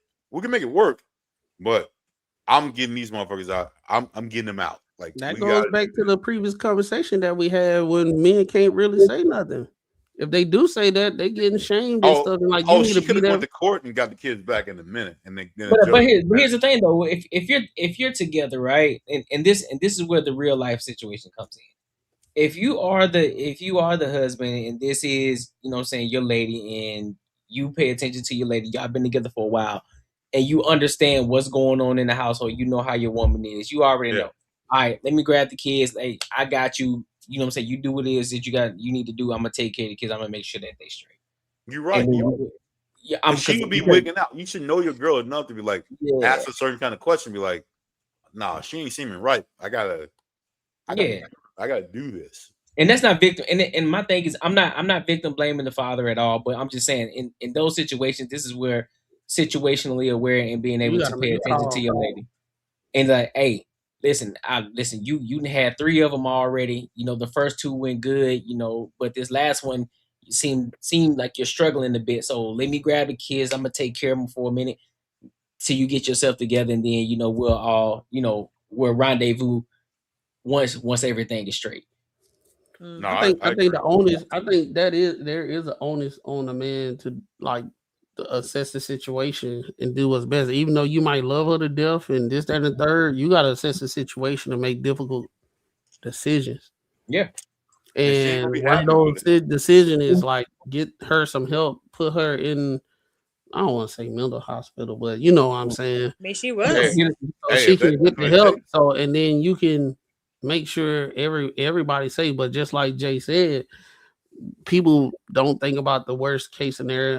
I don't, but at the same time, you got to take all the measures because life be life. It's so many. It's so many unpredictable stuff that I never thought I would have been going through that happened. That I was like, dog, this happened to me. I seen this like on movies and stuff like that. Yeah, that's why when we have conversations with people, especially someone you should be able to love, but then they tell you like when they get that so defensive, that kind of weirds me out because I'm like, you know what? Like, I'm just stating the facts here. I'm stating what's going on, and I want to be able to protect, whatever's going on here. And then like I think most people should have more courses in that talking about real shit. Like real shit that goes on in fucking relationships. Like not just. And it says that he was supportive. He was. This is what it says. Anybody can throw it, but like all this stuff we don't know. We're just reading what is here. But it says that he was supportive as a father and a husband before and after the tragedy. He actively worked to help manage her postpartum. He took off of work and he publicly forgave her. He shared parenting duties. He took a lot of substantial time off to care for the older children, I guess, while she was. Ultimately, it's just a freak. So ultimately, it's just a freak accident that happened. Nah, it wasn't no freak accident. No, she choked her with a fucking lap band, like a rope. Listen. We all here's the thing though. I gotta be able to mind it out because there are situations where your mind gets so fucked up, you black out, bro. And you don't know what's going on until it's over with. A freak, maybe use a different thing. A freak accident is like when we was watching a movie back in the day. Blackout. Huh? I said blackout. Yeah, blackout. Yeah, use that one. Cause freak accident is like that movie we used to watch back in the day. I forgot what it was, but it's like things that just happened. Like, it does say that it says that they both pursued medical malpractice lawsuits against her healthcare providers, arguing that over medication and a failure to properly diagnose her severe postpartum psychosis led to the breakdown. Fuck that. So this must be one of those. If my kid died, I'm not fucking thinking about suing somebody. No. I think what they were saying, like they already was battling the health system because they was over medicating her, and it was a problem. And he probably was like, "Hey, it's too much. I see her every day. It's too much. She not doing well." But they just wasn't doing what they were supposed to do. But like most people, Final destination. Yeah, they stop taking their medicine. So I don't know if it's because it changes them. So if someone who's crazy, like for some reason they stop taking it. That's when they get all fucked up. Yeah. Most of the shit makes you like catatonic. You're not doing nothing. So like for the situation, or maybe she stopped taking her shit. Well, I don't know. It's an unfortunate situation. I think I'm more mad at the public than like all this stuff because I hate that with this situation, him being the man he is. This was a situation he didn't do nothing, but the public trying to make it seem like he did it. He was the problem. Like he was the problem. He was probably trying the hardest to be able to, and who knows? They could have. This is not like often like that. This happens. I mean, postpartum, yes, but not these cases. Like I feel like it happens. Think about all the kids that are born. Jay, you said you deal with people who go through like what type of people you deal with? Like what type of like shit do they go through that you talk? I mean, they're on drugs. They being raped. Like there's all types of. It's a lot. I mean, I mostly work with people that are from the city in Camden, which was labeled as like the most dangerous city at one point in the United States. It's a lot of stuff going on. So I just feel like it's mostly actually in the inner cities, even like North Jersey, New York, people are from there. So people are in survival mode. People don't have parents. People have been raped and, parents are raping their own children. And then the kids kill the parents, Well, yeah, that's yeah, that's egregious. That's pretty wild. I mean, I don't know. I definitely think there's a still a level of, even though your life is crappy, shitty. I mean, there's still got to be a level of like accountability, and we can't blame, we can't do shit. We just get the fuck out. But here's the thing, and this is why, like, I have grace for certain people who, no matter what, man or woman, right? The part of your brain that is responsible for impulse control doesn't develop until you're about 26, 27. Yep. I agree with that. Prefrontal cortex, 26, 27, the part that's responsible for impulse control. So you're able to self-regulate. Your emotions. Yeah. I mean, I think most men, until they get a real life, like shit that happens, they're pretty much women until like 25, 26. But it's not just emotional piece. It's like you're controlling your impulses. So like where you just, go, do something with, you think you do it and then you think about it afterwards. How many times you see these trials and, people are killing somebody and when you're in a heightened emotion, you're not able to self-regulate, which is why like when people get upset and like when you're safe, when you're not safe, when you're in like a crisis situation, you're verbally not able to usually communicate properly. Think about when you guys are super mad, like you're not able to like really like have a conversation with somebody when you're so mad, you're heightened, you want to fight, so it's a lot of like learned behavior, especially if you're in a. I'd be scared. What's that? You're scared? I'd be scared. Well, like, which is why, like, when somebody pushes our buttons, we react a certain way, and we typically do. So you know better, you do better, type thing. But over time, you take a little bit of what you experience, and it sits in your subconscious, and then you know how to respond later on. But when you're safe and you feel good, you're able to like reach your highest level of cognition. When you're not, you see people who are on drugs, and a lot of times people don't develop schizophrenia until later on in life. Yeah, I ain't gonna lie. I think in today's age right now, I think people just don't like consequences. Consequences, 100%. In general, I think a lot of people, how everything going, whatever social engineering that's going on, people don't like consequences. Well, nobody does. A lot of people. Nobody. When I say don't like consequences, I'm speaking like the extreme in like current society, right? I mean, like back in the day, you know what you were signing up for. When you got, you still try to get out of it, but you understand you messed up. Right now, you got people really don't feel like they messed up. They really don't feel like they messed up. You can look to somebody into their face and talk to them, and the cognitive dissonance that is going on while you talking to them is so crazy that you get frustrated and you be like, you know what? Let me just be quiet because they just on a whole different wave right now. Mhm. I have talked to people that is far left, but yet they don't live their life.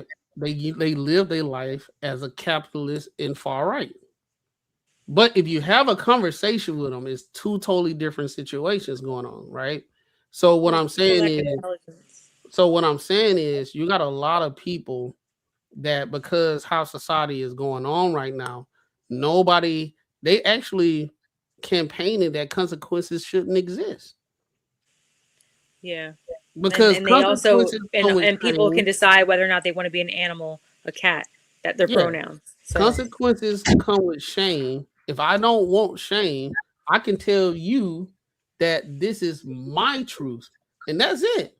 Now, if I come to you with the truth, you'll be like, "Well, I get what you're saying, but I But it's about understand me. my truth." It's about me. You know how crazy that sounds? But like when you say, talking to somebody, the biggest consequences you see, like that we all can see, is fucking police stops. Are the biggest Oh my ones God. that motherfuckers don't understand authority, which is so weird. And I it's mostly women who like literally like, I'm going to do it my way. I don't give a fuck. Like you'll see, like there's key points that either, and you'll see. I don't know, but I've been seeing some dudes doing the same thing, bro. That's just some dudes in there, but you can tell that they've been raised by a woman. This is one. These are two of the key ones. One of the key ones is they're gonna always yell for their mama. All of them, mama, when they fucking get when they get their arm taken. I swear, bro, I've looked at so many of these motherfuckers, and they always yelling for mama all the time. Whoever they on the phone with, guess who it is? Mama. Like always. Like you ain't talking to daddy because daddy be like, what the fuck? Man, give me your goddamn license, dummy. That chick on the View, son. Like, what the fuck are you Honey doing? Holston. And literally, like they in their own goddamn world, and they all do the same shit. Like, I don't understand why people don't understand consequences and authority. Is the craziest thing to me. Like, who does not understand authority? If a cop pulls me people over, want to make their own decisions. They just want to crazy, but they yeah, scream George Floyd yelled for his mom. Yeah, when they scream when something goes on, guess who they call them? The fucking cops. When someone steals their shit, they call them the cops. But guess who they don't want around them when they want authority? Like it's so crazy. Like if a cop pulls me over, like true story. I locked myself out of my house. I was jumping over my gate, and for one reason, I don't know how it was, a cop was coming down my street, and he stopped, and I was like, "Shit, thank you, man. I'll do whatever you want to do. Here's my code. I'll get in the house. Bam. Whatever you need, I'll give it to you. Thank you for fucking coming. Because if some other motherfucker was jumping over my gate and you let him go, I'll be pissed. You know what I mean? Like, so he didn't shoot you, so that's why you're thanking him. Yeah, because it's my shit. And that's what it is. Like, other people don't look at it that way. Like, no, I know my truth. I wasn't doing this. Give me your fucking shit. What's wrong with you, man? You're crazy. Yeah, I see a lot of stuff that pisses me off. It's like, well, here's the thing. Like, we all have decisions that we should be making, and like, you got to be okay with the worst case scenario. You have to. So like, that's like road rage. Somebody says something, cuts you off, and then what do? You got to teach them a lesson and pull up on the side of them. And I guess Mac does that. So you got to teach them a lesson. But here's the thing: teach them a lesson, and then what? Then say somebody pulls out something and shoots you. Well, now you have now you're unalived, right? And all because you could have switched. If hindsight, you could have changed that whole trajectory if you would have just been like, you know what, whatever. He want to act like the stupid ass. I do what? I was trying to get over. I do what? I didn't get too far over. You said I do what, Jay? Oh. No, I wasn't saying. I said you were laughing, so I was like, "Oh, you must do it." No, I was laughing at because he said that you were paid. Hey, Bull City, I got halfway over that gate, player. You said halfway. No, and he got stuck too. He was on the middle. I need a bump. Came down. Man, Laying on anybody your got a back. ladder? Anybody got a ladder? I was looking. But any final thoughts on this topic? Dude, I learned some more stuff, so my mind kind of changed a little bit during the conversation. So I think it is an unfortunate situation if they've been battling the health system for her to get the help that she need, and it didn't happen. That kind of changed my mindset on it. Look at that black man being accountable. oh, yeah, I know that's right. You know what? Oh no, you already know me, Corda. I'm the type of person I believe what I believe until I get new information. If that new information is sound, I change my mind. I ain't got no shame in my game. Look at that black man. That boy is good. Good I'm and sorry. terrible. I still think there should be more consequences, and this type of stuff wouldn't happen if people like were actually held to the fire. And I don't know. I'm not going to change my mind on that one because Yeah, I'm not no, I saying agree like with that. again, Sometimes there's a fine line with certain things, though. There is always a gray area with certain things, and I'll say there was a family friend of ours and I was like in my early 20s, and he ended up going to prison for I don't know how many years because he burnt his house down because his dad, he lived with his dad, and he was in his probably mid 20s at the time, but he lived with his dad and his dad's boyfriend, and the dad throughout his whole life was having sex with him. And once he got to a place like it just built up, he got to a place where he was like, you know, fuck this. And he was always a little different with how, like, very intellectual. And he killed his dad and the boyfriend, burned his house down. So the people who are supposed to love, protect you, nurture you, you know, take care of you are the same people that are hurting you. who screw you over. Do you blame them for killing them? Unaliving them? Sorry. I don't think I would blame them, but I don't think I would blame them. I would understand it, and I would be very empathetic to the situation. But again, consequences are consequences. So if you do it, you still deserve the consequence, regardless of, you know, because it rains on the just and unjust, right? So I can't blame. I can blame. Hey, bro, you did what you had to do. Unfortunately, because the law is the law, you gotta eat that. What about the girl that was sex trafficked and she, Cynthia, whatever, she was sex trafficked and she planned to unalive the guy who was drugging her up, sexually, you know, raping her and making her have sex with other people. And as soon as she got a chance, she unalived him. 911 is an easy call. I'm empathetic to him. Like, hey, I understand why you did it. Hey, listen, he deserved everything he got. He kidnapped her. Hey, But my whole thing is, did she have access to a phone? If she could have did got 911 somewhere. If she did it and got away with it, I ain't got no problem with it. But unfortunately, hey, shit, man. I mean, she did it, and then I think went to the authorities, whatever, and then she ended up doing prison time. I think Kim Kardashian got her out. She got clemency, but I'll put like this. I give something. This is something personal to me. It's not crazy. I can share it. I got a DUI. Right? Is that crazy? I got one too. I got damn. Y'all just reckless. No. Now look, check it. Oh, I learned the best lesson of my life. But look though, I got DUI, right? I know I was wrong, drinking and driving and all that stuff. Got jail, got out, bonded out, whatever, right? Did my little probation and all that stuff. Went to a brewery. I seen police escorting people into the brewery and out with a child and a dog and all that stuff, right? So what I'm saying is, in those situations, that was unjust for me, but you got people that are doing it and they get away with it, and then at the same time, I didn't get away with it. But if I'm looking at people, y'all, the same cops who locked me up are escorting, hey, little kid, and they go into the brewery and drinking, and they come out and they escort them right back out. You know what I'm saying? The law is still the law. It's unfair like a mug, but it is what it is. Just like when 15 people going 75 in a 45, and the cop picked you. You're like, well, everybody else was going at it. They were like, well, I picked you. You going to jail. That's the one of those situations. It's unfair, but it is what it is. Now, if you got away with it, cool. But it is the what same it thing. is. Like, but you gotta understand from learn from experience. Like you said, DUI. My DUI. I thank God all the time I got my DUI because I would have not stopped drinking and driving. Like, and Courtney knows I'll spend a shit ton of money. I don't drink and drive. Yeah. Because this is the thing though. Like I've seen stories where people literally go to the store and in a freak accident, get in an accident, and are in prison because they were drinking. Like I could never imagine being like, yo, I just went to the store, had a couple drinks, now I'm in fucking prison. Like literally.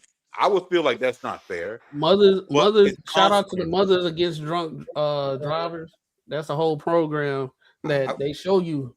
They show you what happens. Like you could just be going down the street drunk, and you'd unallow the whole family, and they were just going to get some Burger King. But I do understand like people who go through these experiences and people who have wronged them and whatever. But like you can't like if I feel like if you get away with murdering someone, that you'll do it again. Because you'll feel like, hey, someone fucked me over, I'm gonna do it again. Yeah, I don't know. You have a DUI. Where the girl was sex trafficking and everything. Well, I do it again. I do paid my consequences. Right, I got my consequences. If they had if that cop had said, "Yo, you seem cool, bro. I'm gonna keep your car here. Just take an Uber home," I would have drove drunk the next day. Yeah. But you got lucky. You were spared. Those are two different situations. Hold on, I was spared. I got a DUI. I had to spend a shit ton of money. What I'm saying is, I said if if he would have let you go, you would have got spared. Like if he would I have, would have got spared, and it would have been the worst for me. Yeah, I have a sister right now who's in prison. Right, she has 2 kids. She's in prison. You know, somebody lost her life. But she's in Florida, so she got 15 years. Her kid's father was home with them, and he just got 10 years because he was drunk driving. So now you got 2 kids who don't have either parents. Oh, you know, and I got to be the one that. How many he got? Huh? He had a prior. No. He got one DUI. He got 10 years. Oh. Okay. Guy died. Oh, okay. Yeah, that's that's DUI with I think homicide or something like that. Yeah, they called it something. I forget what it was, but yeah. Like I see the video with this dude. He just about to graduate. He was a teen. He about to graduate, and he was senior night having a good time. He was 2 months away from graduating, bro. He was so blacked out that when he shook back a little bit, he thought he hit a fire hydrant. Hit a person. He hit somebody. And bro, you could see in his eyes, it was like, bro, my life is over. He was like, hit somebody? I'm like, bro, hey, everybody that's watching, Uber, please Uber. And if you go somewhere and you start drinking and you feel like you that sauce, please get an Uber. If your car get towed, I guarantee it's way better than you driving and something happen. Facts. It's way better. That car gonna be somewhere. You just gotta find it. It ain't that serious. Especially some shit you don't want to happen. Yeah. That's definitely not. Trust me, I had my DUI, bro. And then when they showed me the Mad Mothers Against Drunk Driving, when they showed me, like, they had real people show up that was like affected, and they showed videos and pictures and stuff, I said, I can't lie. I got mine on Christmas night, so when I went to the judge, I had a good story. And my whatever the class you had to take was fucking. I only had to do like 10 hours, and other people do like fucking 100. I got extreme DUI. I went to class, and the dude was like, "Woo!" I was in my early 20s. I went drinking the night before, and I came into my DUI class drunk. Oh Lord! Hold up! Wait, I didn't drive. I didn't drive though. What? I'm so Nah, glad you you learned your showed lesson. up drunk at your DUI. Come on now, dog. Come on, man. It was a Okay, night. I know now. It was a morning. You Denzel on that pilot movie he was on, bro. Yeah, I feel better when I'm drinking. You know what I'm saying? Hey, I'm normal. I'm drinking right now. Well, I saw. I could tell the way you were sipping it.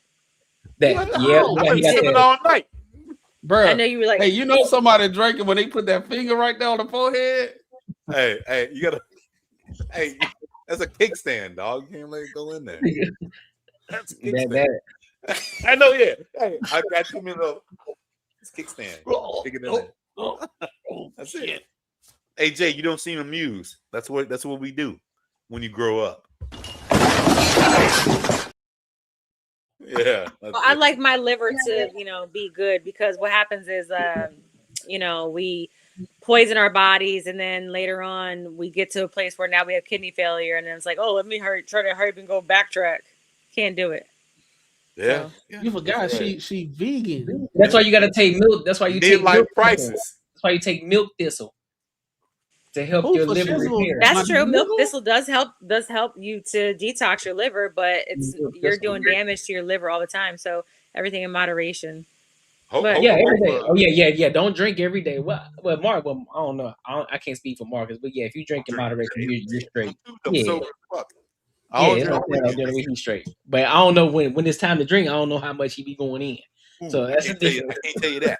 I can't tell you that.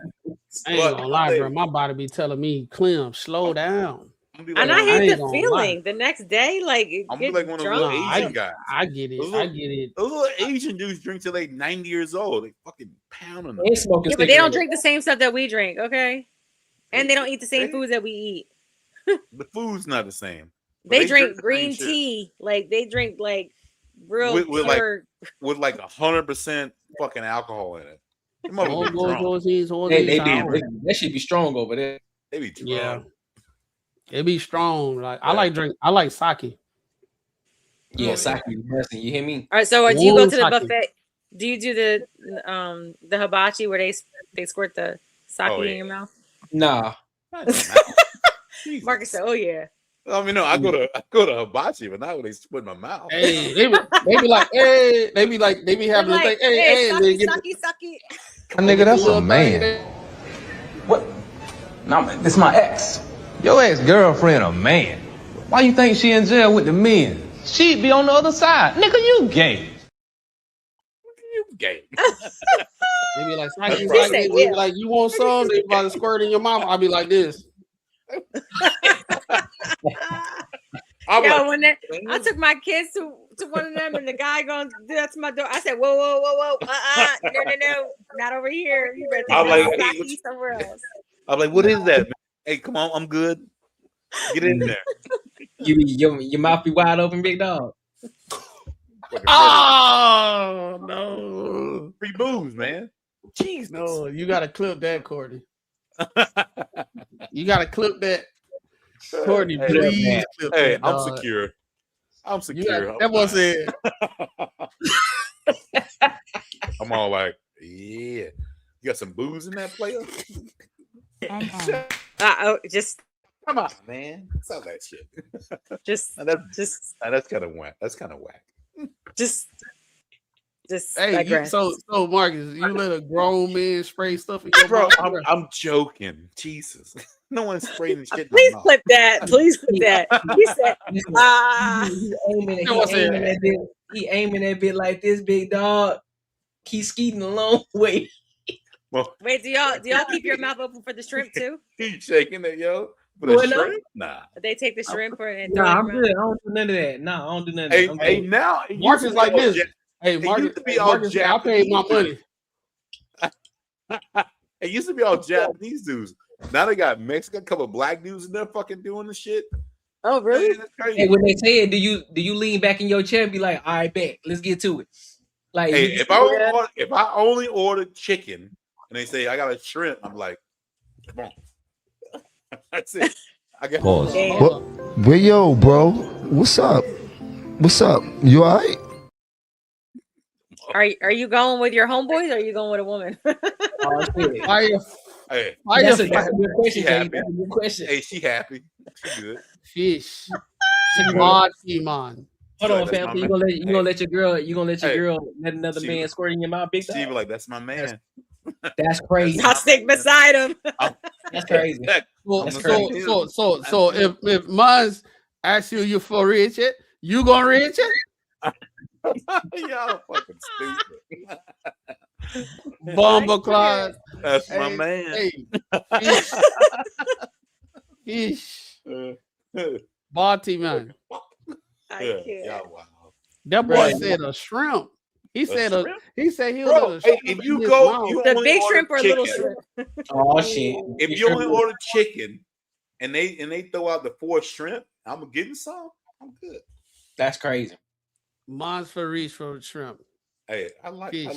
seafood too. Barty, man. Hey, the seafood is like $20 extra. I'm getting chicken. You're just greedy. But you can get whatever you want. Just don't let dude aim stuff in your mouth, my boy. Yeah, I don't even want it because it's going to hit somewhere. I'm just like, Because what if Catch it with your hands. Catch it. you ain't catching it with your hands. We know.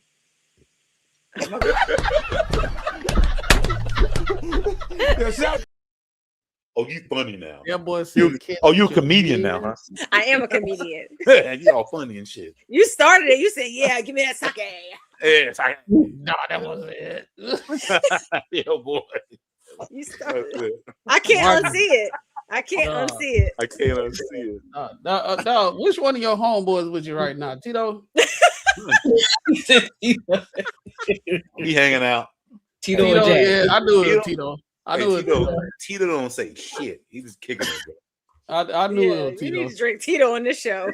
Yeah. You about to be That's all. lined Hey, up every Tito. time. Hey, be a sponsor. Let's go. Hey, facts. Let's do it. Shout out to Tito's, big dog. Hey, Yeah. Hey, that boy Court. Hey, look, Courtney, he drink water. I got water right here. Wait, that don't look like no water. That looks like box wine. That's Shout that out to box no, this ain't no box wine. Shout out to That's Tito's. box I got and for some reason, Jay Not somewhere was Ninja Turtles. the turtles. Yeah, dog. Hey. Oh, that's so funny. Jay's where she's in like Alaska right now. We're still sun outside. You know, it's so funny that looks like that. It's not. I'm literally in my bedroom. I think we talked about that last time. Yeah, it looks like I know. I don't know why it looks sunny. Nah, it look the light looked different this time. The first time it looked like it was daylight outside. I was like, "Where are you at?" It legit looks like Exactly, PJ. You know I ain't drinking the water. I know wine glass. We don't do that over here. We don't do that over here. Hey, bro, PJ, stop glazing, bro. No, look, y'all ain't finna do my boy. Y'all ain't finna do my boy PJ like that. Hey, everybody, look, nobody's safe, dog. Nobody's safe. Listen. We're a community here, bro. Ain't nobody safe, bro. Say we're a community. What kind of community? Safe, dog. Ain't nothing wrong with a little roast session. I get So, roast all the Jay, time. you've been on a couple of other panels, thank right? you. The you've been on the Lapeef thing. Yeah. Here he go. So no, I'm just saying. Every Thursday. Thank you. Who's that? Bull City? Yeah. So how you like the Lapeef thing going on? I like it. Yeah. That's a good conversation. I think True be having some, but he be spitting. Oh, he does. True. I like True. True, he's like he the is truth. like a mess. Yeah. Yeah, no, True is actually pretty good.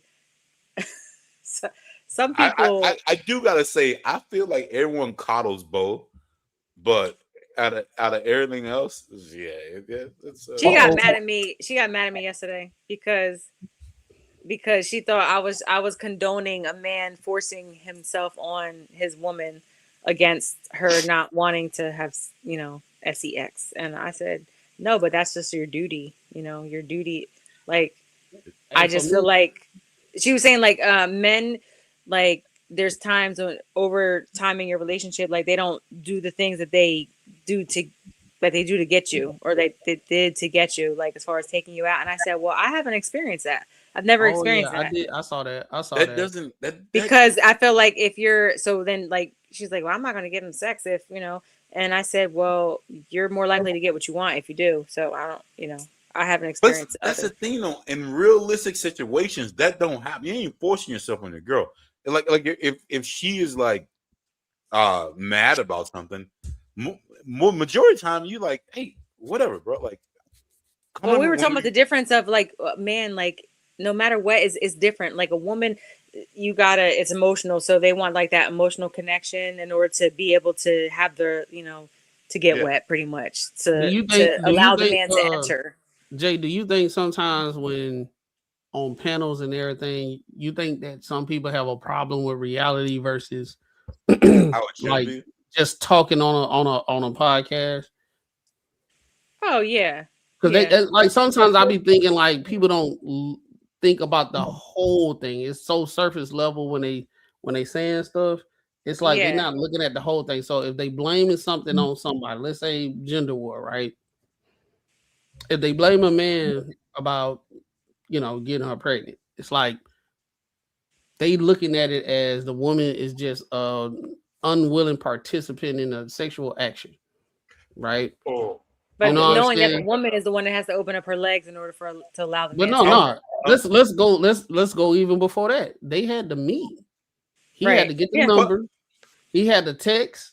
They had to get to a point where she was comfortable enough to whatever. Both wanted it. No, let's keep it going. Let's keep it going. They get to a point that they actually do have raw, encounters. A majority of the time, it ain't the first time when they got pregnant. So a lot of times they had multiple situations. It just at that point in time, after the third or fourth one, it happened, or they had a scare and they say, you know what, we got to wrap it up. Gotta wrap it up. Gotta be this, that, and third. Yeah, don't nobody want to and wrap it up. They do it again. But what tends to happen is y'all already progressed to that point. So then the reason I'm saying this long stuff is that's actual reality. Instead of just a surface level of y'all men just need to wrap it up and everything will be all right. Yeah, but that's what. Go ahead. I'm sorry, but the whole thing rap. This is the thing that I don't get. Women have the most like control. I don't want to say liability or whatever it is if this thing happens. So like for me, I would say you have. I think a man has a plan B. Abortion pill. I'm cool with that. You're not. Like if we have sex and we do it, I'm cool with it. Fam. Let's have more liability when it comes to that. Yeah. But if it was based on me to have the most liability, I'm gonna judge it that way. Either like this is a girl I like, or if I'm gonna take that risk, it has to be like it has to be someone I want to be with. But for some reason, you guys are able to wiggle out of that part. That like you are the one who holds the most responsibility, and when you get the most responsibility, that does happen. Now it's a man's part to take care of that responsibility, but he really doesn't have any say so into that responsibility. Well, like, that's actually pretty true. Because if it was me, if the hottest girl I've ever seen in my life was like, yo. You can have sex with me. I'm cool with it. You might get AIDS, you might not. I don't know. And I'll be like, all right, no, thank you. I'm gonna say, nah, probably not. But hey, if you do, you got 24 hours to take this pill, and you don't have no more. All right, fuck, let's go. And if it happens, I'm taking that pill. You make poor decisions, Marcus. I think I make smart decisions because guess what? You won't do. You ain't taking that pill, and you have that baby, and you're gonna fucking make my life a living hell. I'm not going to have that baby unless I'm gonna be with you forever. Like, I'm cool with making that decision because if I wasn't cool with making that decision, to get rid of it, I wouldn't just not do it. I wouldn't do it. Well, I just think that a lot of times women put it on a man when women are the ones who are allowing a man to conquer them. So but what she got mad about was the fact that I said, it's different. Like a woman has a hole. It's not like there's a barrier there. You have a hole, so something can always go in there. If it's not wet, guess what? You put lube, right? So with a man, and this is what Willie was saying, I think it was, but with a man, if you don't get it up, you can't have it. A woman can always have it. A man can't. Yeah. If it's a gummy bear. So that's a reason. It's a reason why in sex stores they got a whole store full of women's stuff, and they got a small section of men's stuff. Cause you want to know why? It don't take much. We can go to Walmart and get what we need. Women, y'all got a whole selection of like it just looked Arousal, like a hunter's wall. You know what I'm saying? All the trophies up there of all the different types of things y'all can get. You know what I'm saying? So but like the person in question, I do think she just talking till she land a plane. I think it's circle around the airport. The way she talked, it just circle around the airport. I like her though. She cool. She got some good points. She does have good points. Very seldomly to me. Who are you talking about, Bo? I think she does. I think what it is like there's like a whole bunch of stuff, right? And there's Bo like a good point somewhere in here. Zero good points. Not That's one. not true. Nah, Bo is supported by dudes. This is what tells you that dudes are good people. She's the little sister. Like, she's the little sister. Everyone literally like say, no, I'm not talking about you. I'm not doing this. Yo, like try to like shelter her. And I think someone needs to be like, yo, like what the fuck what are you talking about? Like for me, she goes on the they be going in. They go in on me. They go in like they call me a pick me. I was like, that's not my fault that I think differently. I don't, that's and that's crazy for someone to think that's a bad thing for a pick me. That'd be like, yo, like if I can see on some stuff. I can see on stuff for pick me. I can see sometimes how it can be bad. Like how? I feel like you're not being real. Well, I say like you already know my saying. I'd rather see a sermon than to hear one. I do see a lot of women. Like I think the beginning phrase of a pick me was somebody up here just trying to get attention, but they really don't believe the things that they saying. What has happened now is even if a woman actually believes in the things they saying, because you are to them being male centered, now you're a pick me. Because it can't be from your upbringing. It can't be a situation where you saw a household thrive in a good, healthy relationship where your mom and dad loved on each other. But at the same time, it was some rules and regulation in the household and it was standards, right? I can see it. But what tends to happen is you got a lot of women that never been in that environment. So they can't even like really have the mindset. I know because my friends come to me for all their relationship advice. They can't even imagine. So your mom and dad kick it and everything is good and they love on each other all the time. Yeah, my dad and mine weren't together, but I've learned. My dad took my mom out on a date yesterday. You'd be like, yo, they do that? You're like, yeah, they always go on dates. Like what y'all got going on? Like would a picnic be like a dude who's like, you know what, like yeah. I know that this relationship will work a lot. Be cool if I fuck a lot of the chicks, but I still love my girl. But I understand how women work in the best way a woman works with monogamy. So guess what? I'm not gonna do that because I'm gonna say, you know what? This is gonna make my life a lot better if I don't fuck a lot of the chicks. Even though I know it would not fuck this up. It wouldn't fuck our shit up. But you know what? What I'm gonna do is I'm not gonna do that shit. Like, is that like pick me? Like, well, that's on another perspective. I look at a pick me as like a woman's. No. I understand what you're saying. But on a man's side, that could be a pick me because I'm not doing shit that my urges want me to do. There's no such thing as a man pick me because women don't like the dudes that be pandering to them.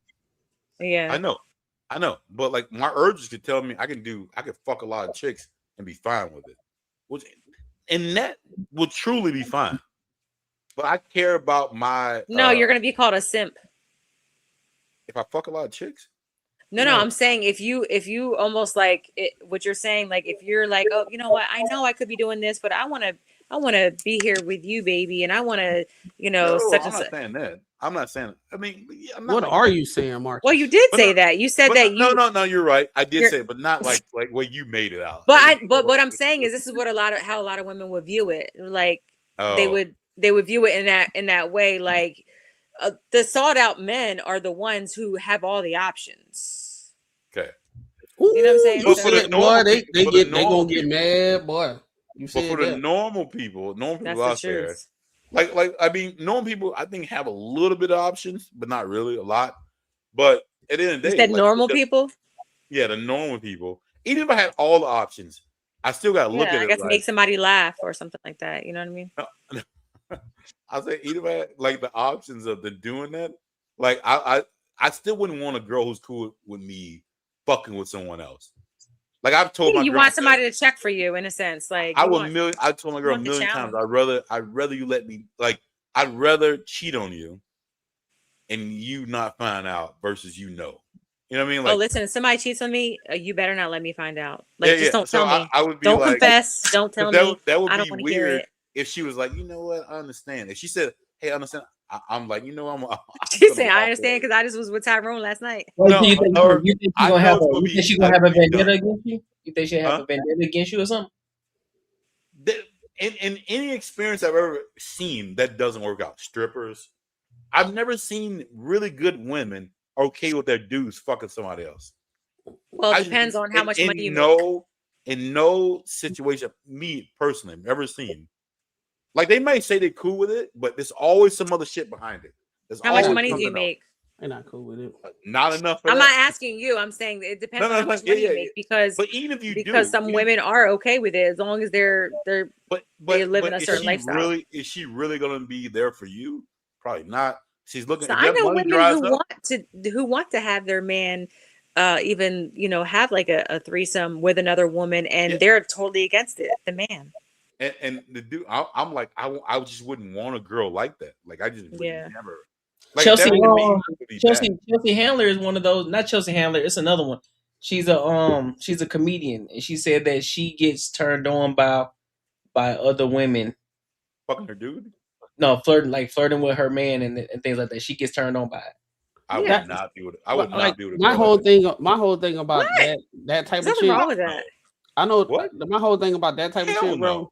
It usually don't last long. Those relationships don't last. It's just in the mid. It's just in the beginning type of situation. I haven't seen anybody having a long relationship unless they on them like excursions and stuff like that with the Yeah, you're always pineapple. doing something fun. You always continually have to do something. Like they I like want to be with my I girl ain't never and seen shit nobody. ain't cool.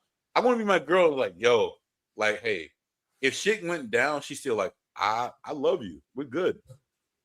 I don't want to be with that contentious shit. But like, wait, Courtney, everything has to be fine. Everything has to be fucking amazing. I don't want to be with that girl. Courtney, what were you saying? You said something about like the whole flirting. Yeah, so I think her name is Chelsea Glasser. I think that's her name. But she's a comedian, and she was basically saying that she gets turned on by her man, and her man flirting and other women flirting with her man. That she gets turned on by that. Like that's something that she wants. She's a comedian. Like her man flirting with other women and vice versa. Women flirting with her man. She gets turned on. Basically, she get turned on because she understand that her dude is wanted by other women. Yeah, she don't want a dude that's not Nikki wanted. Glasser, that's her name, Nikki Glasser. I said Chelsea. Nikki Glasser. Like if no women was checking, if no women was checking for him, she'll think he was a lame and she won't rock with him. Which is my point. Women So want the ones that are highly sought. Is that how you are? You want the dudes who are like, hey, you know, man. Like, Most women do, bro. I think they may not tell you that. But most women, They do. Most women do, bro. No. But I don't. But for me,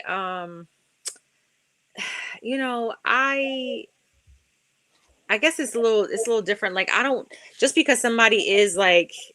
See, that's what I would say. Like, what's that? Yeah. Oh no, I was somebody looking is highly at sought. she said something. That's what I said in the beginning. She be saying stuff ain't nobody said. Like nobody. She be coming all the way from Pluto and say something that somebody didn't even say. That's funny. But like there's like highly sought men, and like just because they're nice looking doesn't mean that I will be interested in them. Like it's not, because I'm not driven by like, oh, I look at like, I don't know, I'm have to be attracted to them in some capacity. Like it's not attracted in more ways than just like they physically look nice. But would you think that the most, like, if your dude asks you, or what, not ask you, but like, if it was situations like, yo, I want to bring another girl into the situation, but I love you, would you be like, you think about it? That probably wouldn't work for me because I'm not bisexual. No, you don't have to do, no, right, but it's been asked for me before, and they wanted like that kind of relationship. I think that when somebody's bisexual, it works better, or when they like that kind of stuff, it works better. So me, I'm not. So I can't really say. Like I would be open. Literally just had this podcast about having a discussion about spicing things up, being with somebody for a long time. And so like I think you have to be open. Like I don't want to. If my man came up to me and said like, I just want something different with our sex life, or then I'm gonna, all right, let's have the conversation. What is that going to look like? I gotta have the conversation, and I gotta be willing to bend with something. You rocking with what Roland Martin accused of? What is it? You know about Roland Martin? What was it? Yeah. Do you know him? I know, but I don't know what. Yeah, he in a situation right now. Allegedly, wait, I feel like somebody he was with another woman, and she had like some fingers back there. Oh, okay. I did allegedly. This is allegedly. Oh yeah. So I if did your hear dude somebody came do to that. you and said, "Man, I want you to cut your nails," because I kind of want to do so that. there's a boundary. I have boundaries, and I let's don't really want to say what I'm okay with doing. Let's keep it with that. Like, where we at? I'm not okay with. We need you to cut your nails because I got something I want to say. I did. So Jay, you would think about it. You'd be like, you know what? Hey, he says he loves me. He's gonna be blah blah.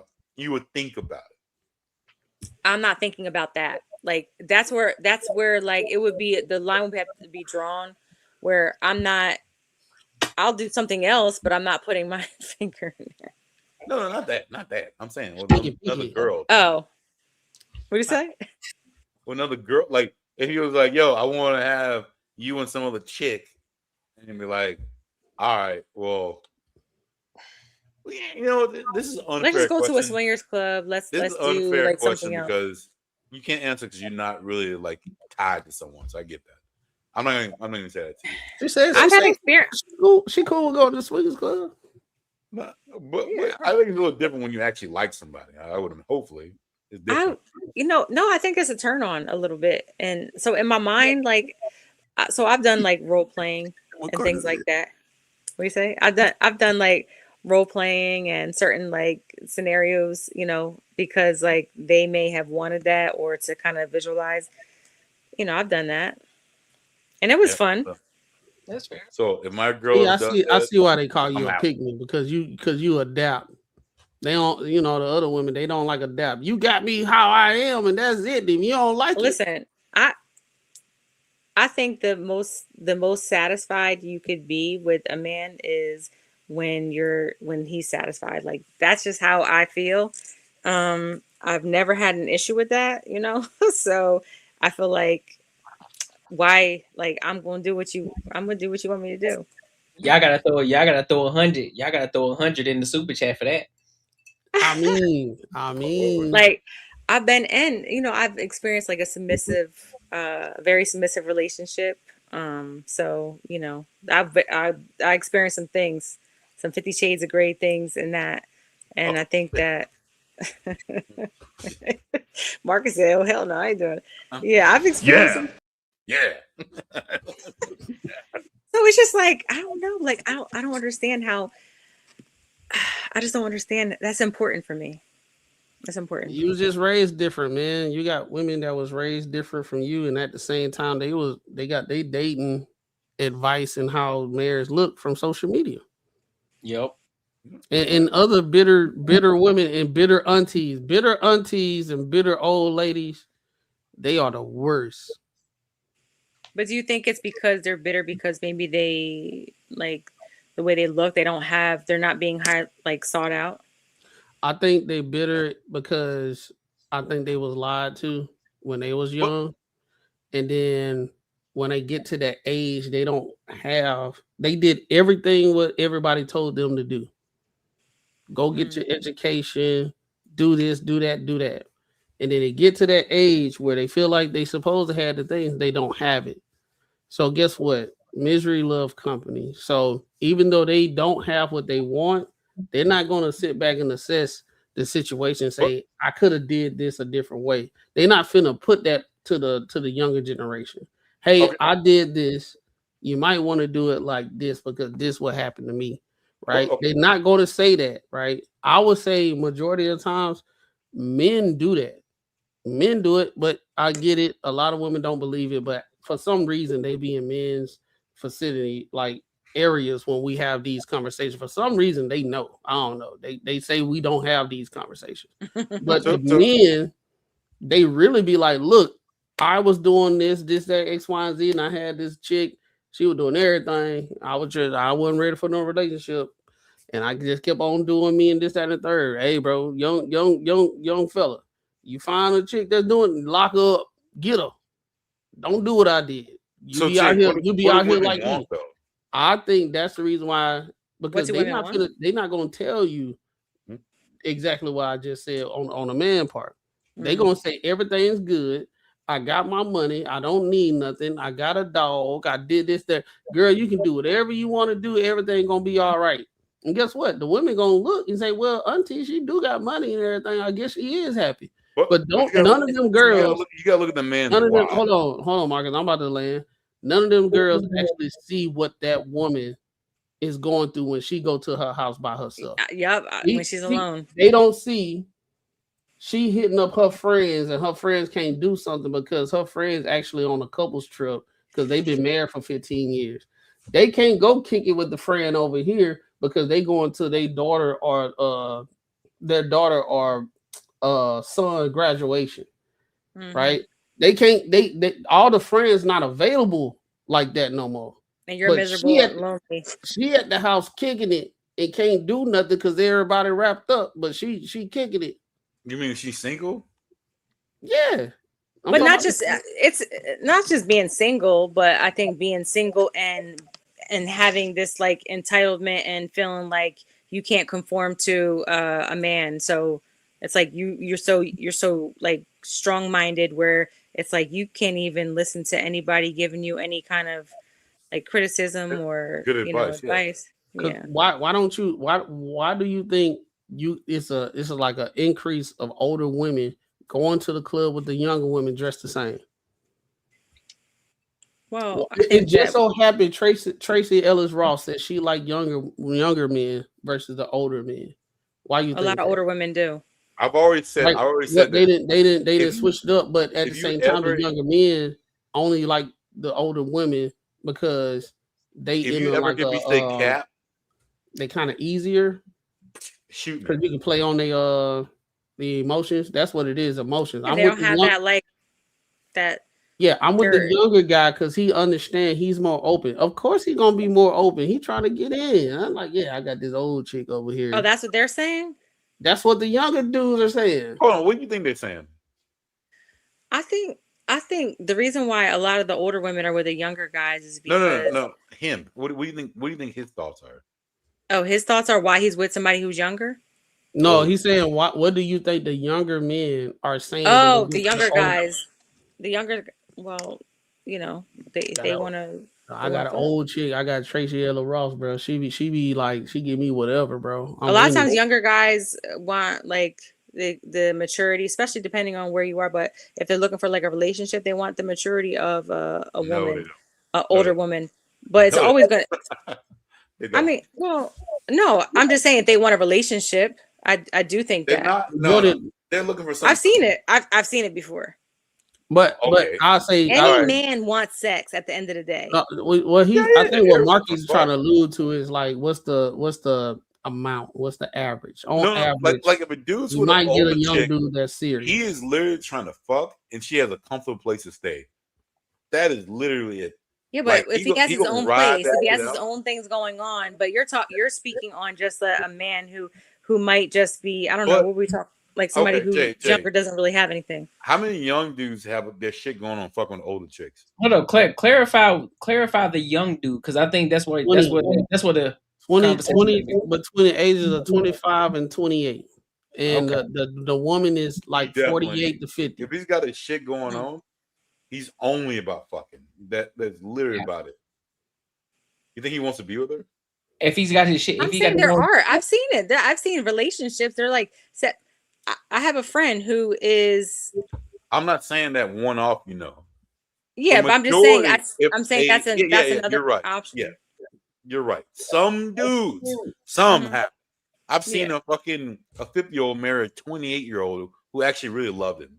But like, it don't like that's not really like it's not the majority of what happens. Yeah. If a dude, especially got money, he typically ain't fucking an older chick. But if he is, it is literally like probably it's fun. It is. I call cap on that. You think he wants to be with her? If he got his shit going on, like you said, if he got his own shit going on and he actually dealing with, and he got the pick of the litter, and you think, especially somebody who's like, he's talking about like the average 25 to 28. No. He's saying an average 25-year-old ain't got his shit together. So when you tell me that, but no, I'm going based off what he said. Somebody who got their shit together, right? We know somebody who got their shit together. They're not just finna fuck no old woman. They're not just finna fuck no old woman. They actually trying to be in a relationship with them. Because the ones that they're their age aren't really like, they're not aligned with them. I've seen that plenty of times. Now somebody who don't have the shit together, guess what they're looking for? They're looking for a sugar mama. So of course they're gonna fuck with. Mm-hmm. That's what I'm saying. But like when the dude got the pick of the litter, you think a dude that's 25 to 28 years old trying to get with a 48-year-old woman in general that got his shit together? The point, but I'm saying the point that he's making, he's saying that most if they are dealing with him. So let's define. Are we defining shit getting their shit together if they got money? Yeah, if they got their shit together and they're dealing with the older woman, 9 times out of 10, he really want to be in a relationship with her. Does having your shit together mean you just got money? That's what it is. No, it's just shit together in general. Like you self-sufficient. You're self-sufficient. You got your shit together. You locked in. I wouldn't say it necessarily has money, because when you're in your 20s, like it's not unless you like. But they preface that he got his shit together. So that's one of the anomalies of somebody that's 20-something years old. Like a JP or like those ones who got fucked up, these basketball cats who got fucked up by these older chicks. I mean, like PJ. PJ, yeah. There's the only one I can think of now, but I could never like. I don't even look good. I guess they got their shit together. I don't know. They're young. Jalen Green with a lot of money. Jalen Green. They're young kids with a shit ton of money. I don't know. Like, they got their shit together, and they're dealing with the older woman, and they're in a real deal relationship. So shit together. But the shit together mean they got a lot of money. Will they blow it at the end of their career, or no? So shit together is money and they priorities together, bro. It's just like in general. I understand when you have shit together, but if you're 24, 25 years old and you get paid a couple $1 million to play basketball, that don't mean you get the shit together. You're making a lot of money, but that mean you get. That's what I'm saying. But in a general sense, if somebody who has we all know when somebody says they have their shit together, it is inclusive of money, but they're responsible. They're, they are a person that's a responsible individual. Their own place, own car. Like they walk around smiling. Okay. Yeah, they're self-sufficient individuals. they were like, why he always smiling? He just always cool. You trolling, Marcus. You trolling. I'm not trolling. But I get what you're saying. But I don't think those people are responsible. But yeah, they just got lucky. They're the one-offs, man. They're not the general. That I I'm know talking somebody about. who's like that. Somebody who They're is not the like general 11 people I'm years talking younger about. than me, and he would want. I've known him for a long time, a decade, And and what about him? he would want to be in a relationship. No, most dudes want to be in a relationship. No, I'm saying with me, and I'm older. 11 why years you is ain't get in a not like relationship with him? yeah. So You're what's not the, ready. what's the problem? Oh, she said when they do that, don't worry about it. No, Don't worry no. about it. Ain't It's at the not. bar. She said that. Yeah. Even though he knows you've been around, kid, he still wants to be there. Yeah, okay. What's the problem? Well, he's had every opportunity and Mm-mm. hasn't taken the Okay, steps to. Jesus. Hold on. She willing. She willing, and he ain't do what he's. Well, I'm Because you saying know like why? to He ain't doing what she want him to do. Dang, y'all ain't gonna let her answer. no. Okay. Okay, so I'll say this. You can say like, I want to be with you. I want to take you out. I want to do these things. And the action doesn't follow behind it, right? So like, you saying these things, and then you can make it happen. So, So he's not made it happen. yeah. So you know how flawed that sounds. It's just like that don't sounds sound so. flawed to me. But I think that maybe because of the age, like I said, I've known them for a very long time. So I think because of the age, it was like I think they wanted to. So sometimes what I've realized is that people say things because they want access to you. But even if they're not getting certain access, like sex access, they still want to keep you around. They want to be relevant in your life. So, but what was the reason? It was obviously you. There was like a stop. Was it he didn't have enough money? Like, what was it? I just said that he's saying it's on him, bro. She's saying it's on him. The ball is in his court. Ball in his court. So what? Cool. Okay, so but what did he have to do to do it? So it's like you want to spend time with me to take it to another level, to see like where like how things can progress. You haven't met a woman like me. You're saying that you just can't. So are you just cutting it off? Said that's not what I want. Because I'm not saying anything. I'm just like, okay, well, can I take you out? Can I take you out, spend time with? Why is she not saying yes? Can I take you out and spend time with you? He is on him. And it doesn't follow up. So like, I'm not gonna chase you. Like, so he said, I want to do this, and you say, yeah, let's go on a date. And he doesn't follow up. Yeah, he doesn't follow up. Does that even sound fucking for real to you? Like, come on, bro. Like, real.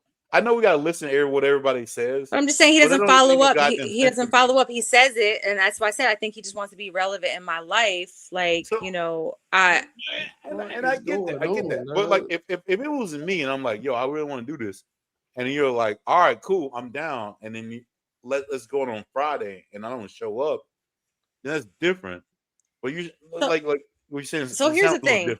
This is what I think. I think that people want to do certain things, but they don't feel like they're in a position to do it. Yeah. So you're saying he doesn't have enough. He thinks maybe he doesn't have enough money. Maybe he doesn't have this, so he's not pursuing you the way that you need to be pursued. Pretty much. So then, because what you're saying is like it's like. So like, and if I share with him, like I've he'll reach out to me and stuff like that. But if I share with him, like talking to somebody or whatever, he doesn't like that. He doesn't like that, and he's like, well, I can treat you better than he can. Well, I'm like, well, that's kind of hard to say because you haven't. So like, it almost sounds like someone's like, I want to be there for you, but I don't have it, and then you're like, get it. I don't put any pressure. Like, hey, listen, if you say you love me, you say these things, and then you have the opportunity. And if you don't take the opportunity, then it's On just the sounds of it sound like old buddy ain't stable enough to do back up what he said he want to do. Probably because you're gonna have to. He probably feels like he has to be a certain, I don't want to say like level, but he has to make sure he's coming correct. If he do take you out and do all this stuff that he's saying, he got to keep it up. Because And I'm not a superficial person where it's like, oh, you gotta take me out every week. It's not that you saying to keep it up. It's just all the shit that he's saying that he put in. That just seems hella sad, or not sad. So, but like, it seems like if that's really what you're saying, he's saying is, yeah, you wouldn't want to fuck with that dude anyways.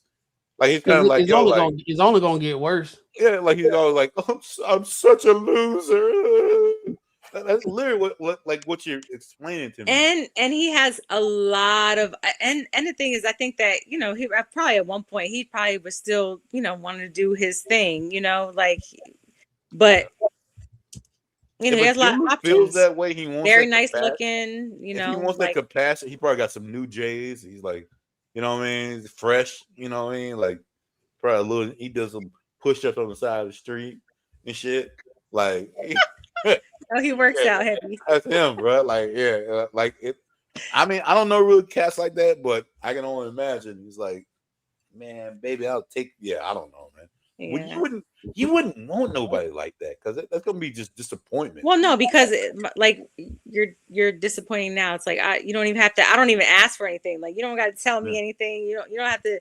Like you're saying it because you can't get me out of your system. Like you can't get rid of me mentally. So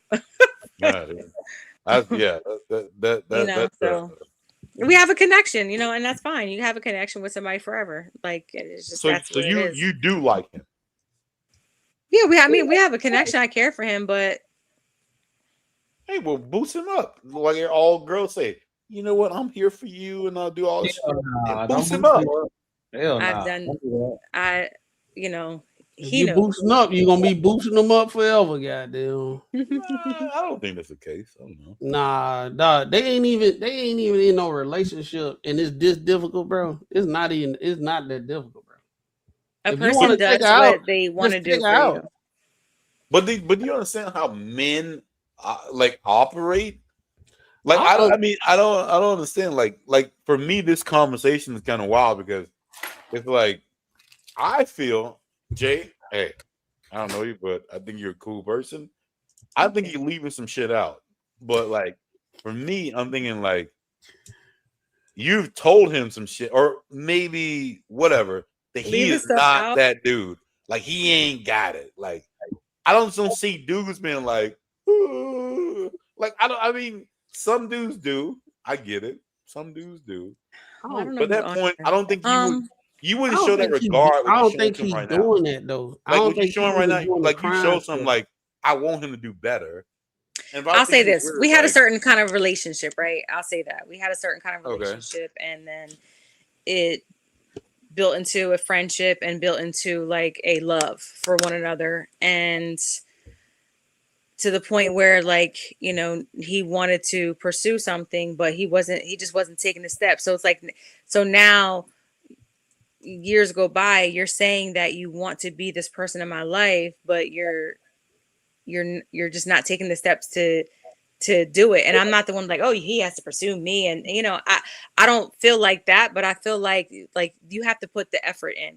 So you're not putting the effort. Would the effort be like he has his own crib, his own house? Yeah, he has his own stuff, his own place, all that stuff. I don't understand what the fucking problem is then. Like you're leaving something out. Like it is. There's definitely something you're leaving out.